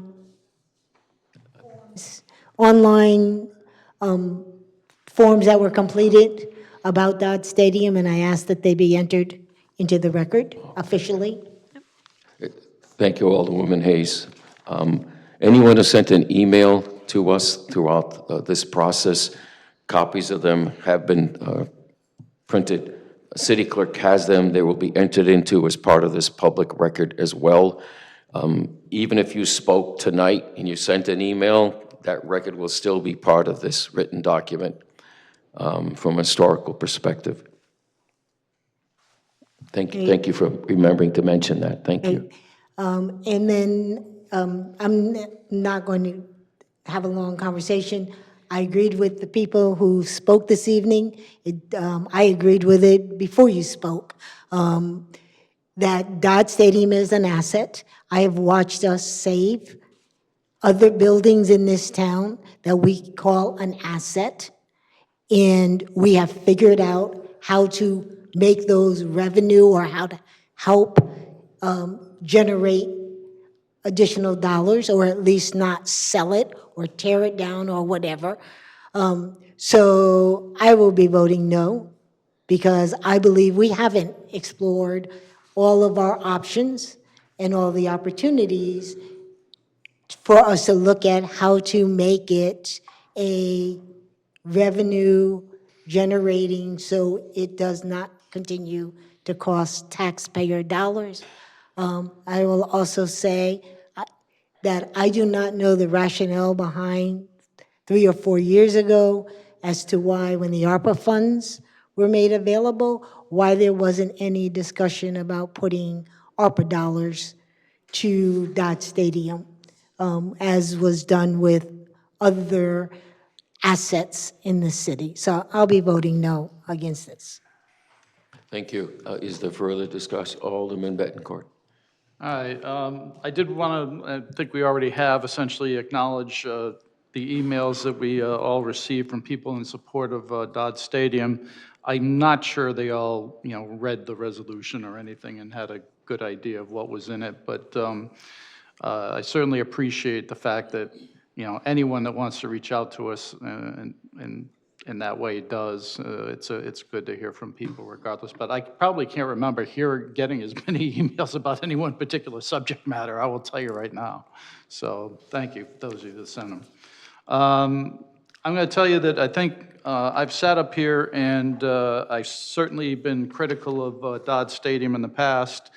That's not going to cease, but I'm going to tell you the way we do business with Dodge Stadium needs to change. The lease needs to be certainly addressed. The lease in the past has given a team pretty much total control over the use of the stadium.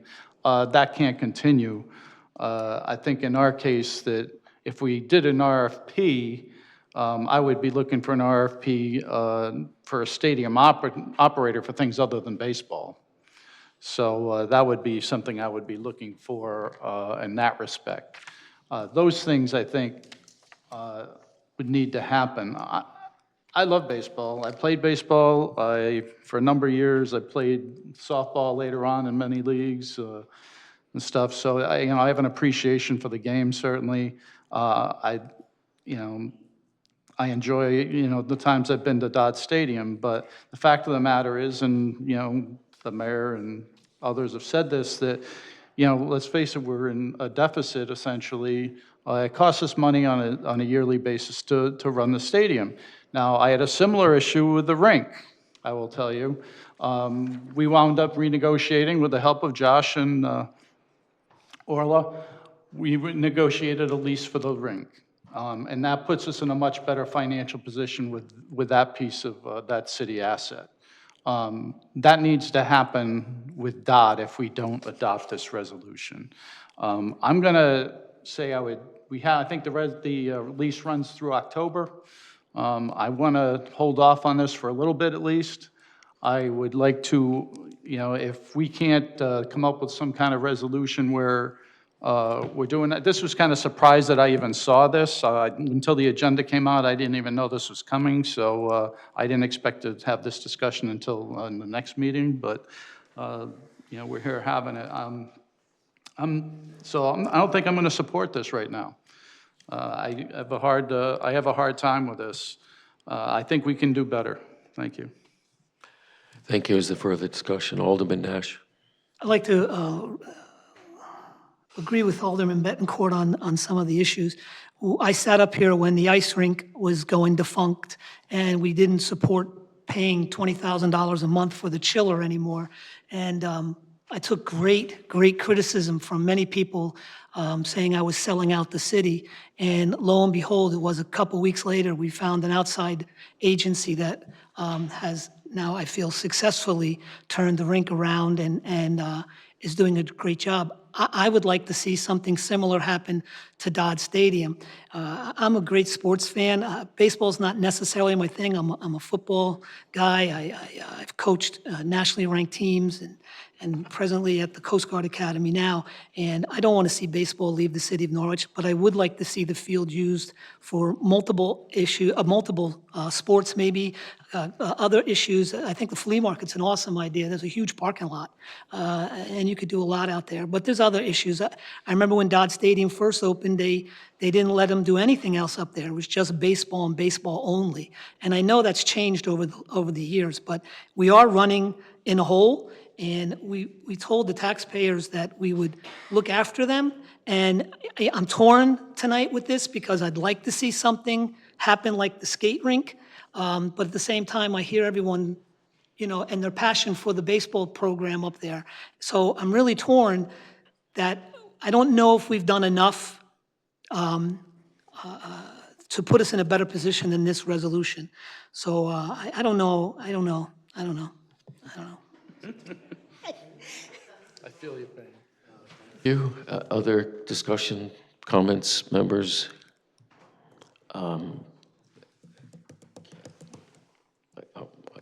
Sorry, I can't see all the way. Bettencourt, I don't know if you are, okay. Okay. I can, Well, your hand is like this, so we can't see what. trying to stay awake at this point. Okay, is there further discussion on the resolution at this time? Alderman Singh? Just a couple concerns that were shared to me on different occasions. One was that teams should be informed so they can, they know their game plan for next year.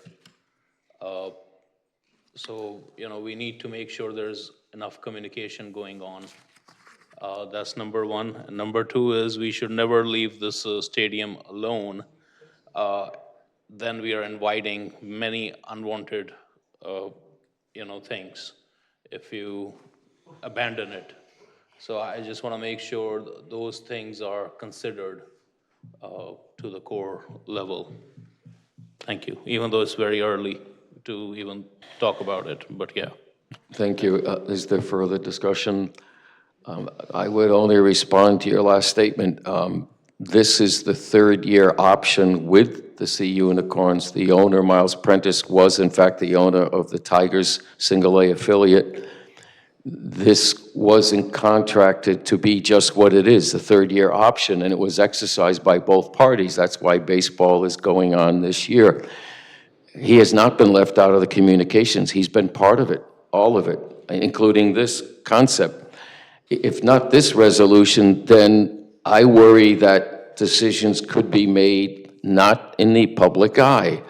This is a public process, and this is where this kind of decision belongs. Again, this language invites people to continue and bring in a concept for that baseball continues. It's right in the resolution. I found that the last one didn't have that, so I asked that it be added in. And again, all this does is tell the city manager to talk to brokers and hear their proposals. He doesn't do anything after that unless he brings it back here, including the selection of a broker.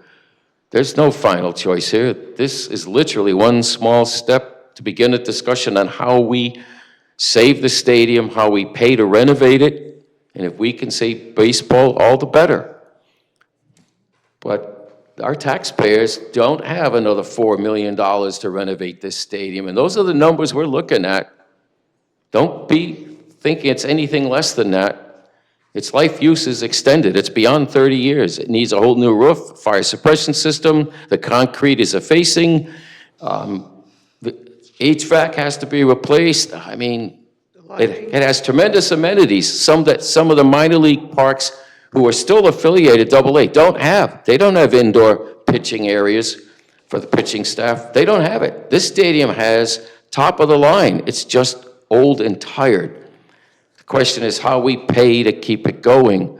This discussion is how you begin that process. It can't go behind closed doors. Alderman Bettencourt. Just one thing, I mean, the issue, and you say this, it's, well, it's in the whereas. So for me, the whereas means pretty much nothing. So unless it's in the last part of the resolution, therefore be it resolved. So I mean, you could say whatever you want pretty much in the whereas, but you've got to live up to the resolution in the be it resolved section. So, you can give you some background and stuff that, okay, maybe you'd like to use it for a continued use as a stadium, but that's certainly not necessary. If that was an option, we could skip right over it. Wouldn't matter. Thank you. If you'd like to propose an amendment to repeat that language down below, please go right ahead. Happy to support it. You have to rewrite it. So, not in a situation to do that right now. Corporate counsel? I mean, one of the reasons the whereases are basically for history and for information. The resolution, therefore, is actions to be taken. So. I'm aware. The standard way to. Yeah. Yep. Would it then be your opinion that at the end of that, now for it be resides request for proposals, at that point, if one wanted to add that language in, which is repeated up above, new use and or continue use as a stadium, is that the appropriate place to repeat that language? It could be one of the things that can be considered and put that in the now therefore language. So which paragraph are you referring to? It's second from the bottom, the smaller one. Says select a qualified experienced commercial real estate broker through requests for proposals to consider, and then repeat that language that was up above for a new use or for continued use as a stadium, so that it's clear that we are welcoming invitations for people to bid if it gets to that process for continued baseball. You could do that. Just pick the spots you want to put it in, and that language can be adapted to it. You brought it up, Alderman Bettencourt, if that's your wish. I wasn't going to support the resolution anyway, so probably be better if somebody else did. I'm sorry, I didn't hear what you said. I said I'm not planning on supporting the resolution at this time anyway, so. I got you. All right. Okay. I just wanted to point that piece out, that's all. President Pro Tem wanted to be recognized. Thank you. So, and it's getting late, so forgive me if this comes out a little bit pointed, but we had a resolution before us 2 weeks ago that was faulty through no fault of anybody in particular, and we postponed it. And now we have this resolution before us, and we're just, even though it's not happening, we're discussing amending it on the floor. In addition to that, we have some guidance from a concerned citizen, Mr. Carberry, or Attorney Carberry, that gave us, at least some, I would say, some ideas that are worth talking about. So I keep going back to a very close friend of mine who has advised me many times in my career and in my personal life. And one of the things that they say to me is, when you're not sure what to do nothing. So, I mean, I know that this is on the floor, it's before us, we're in discussion, it's been moved and seconded, but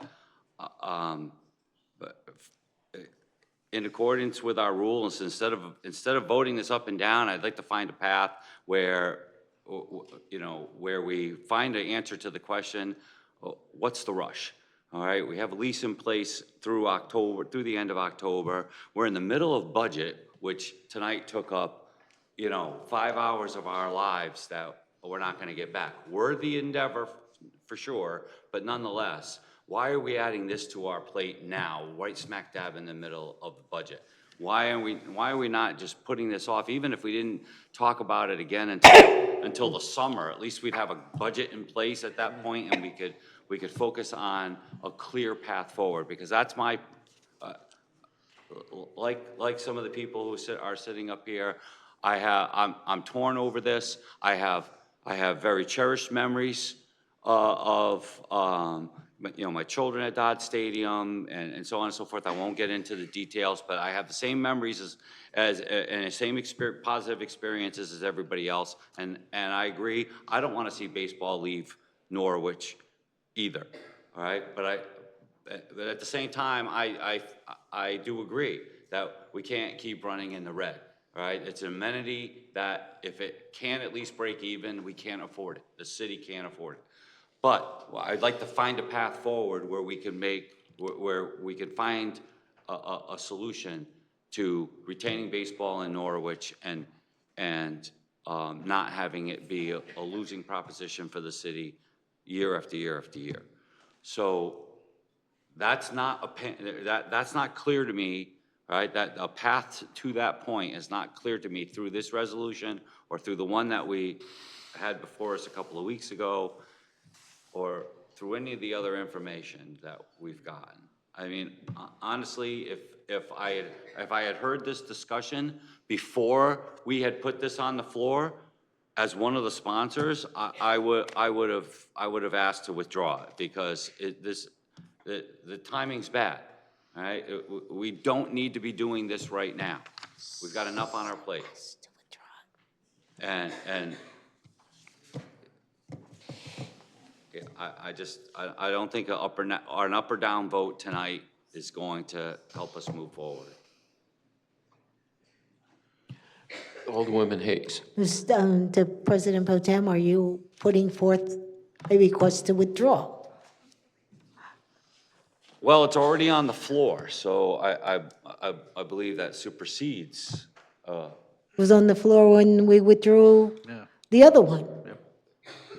He's referencing the fact that there was a motion and a second. There was not a motion and a second in the other case. If the maker of the motion and the maker of the second were willing to withdraw their motions, then it could be withdrawn without action. I'm sorry. Oh, I'm sorry. I'm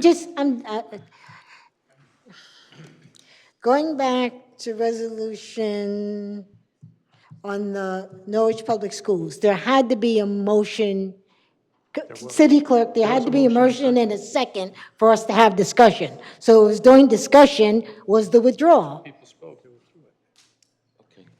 It has been a long night. Thank you. If you want to move to withdraw your support for this, then it's up to those others. You know what, for the sake of brevity and tonight, could I entertain a motion to postpone action on this from members of council? Second meeting in June. Well, yeah, I would say postpone past Okay. past budget. Let's just get. Meeting in June is the intent of the request. Second. Second by President Pro Tem, second by Alderwoman Gould. Postponed to the second meeting in June. Is there discussion? Seeing none, roll call. Alderman Nash? Yes. Alderwoman Hayes? Yes. Alderman Bancourt? Yes. Alderwoman Gould? Yes. Alderman Singh? Yes. President Pro Tem DeLucia? Yes. Mayor Nystrom? Yes. The matter is postponed to the second monthly meeting in June. Thank you. Relative to the acceptance of federal 2023 Edward Brine Memorial Justice Assistance Grant for the Norwich Police Department. Floor, please. Alderman Nash, second. Alderman Gould. Is there discussion? Seeing none, roll call. Alderman Nash? Yes. Alderwoman Hayes? Yes. Alderman Bancourt? Yes. Alderwoman Gould? Yes. Alderman Singh? Yes. President Pro Tem DeLucia? Yes. Mayor Nystrom? Yes. Thank you. The resolution adopted 7-0. relative to the acceptance of federal 2024 Edward Bryan Memorial Justice Assistant Grant for the Norwich Police Department. To bring to the floor, please, Alderwoman Gould, second Alderman Nash. Is there discussion? Seeing none, roll call. Alderman Nash? Yes. Alderwoman Hayes? Yes. Alderman Bettencourt? Yes. Alderwoman Gould? Yes. Alderman Singh? Yes. President Pro Tem DeLucia? Yes. Mayor Nystrom? Yes. Motion passes 7-0. Motion to adjourn. Motion Second. to adjourn, Alderwoman Gould, second Alderman Nash. Roll call. Alderman Nash? Yes, please. Alderwoman Hayes? Alderman Bettencourt? Yes. Alderwoman Gould? Yes. Alderman Singh? Yes. President Pro Tem DeLucia? Yes. Mayor Nystrom? Yes. Motion to adjourn is adopted 7-0. That was the best bill.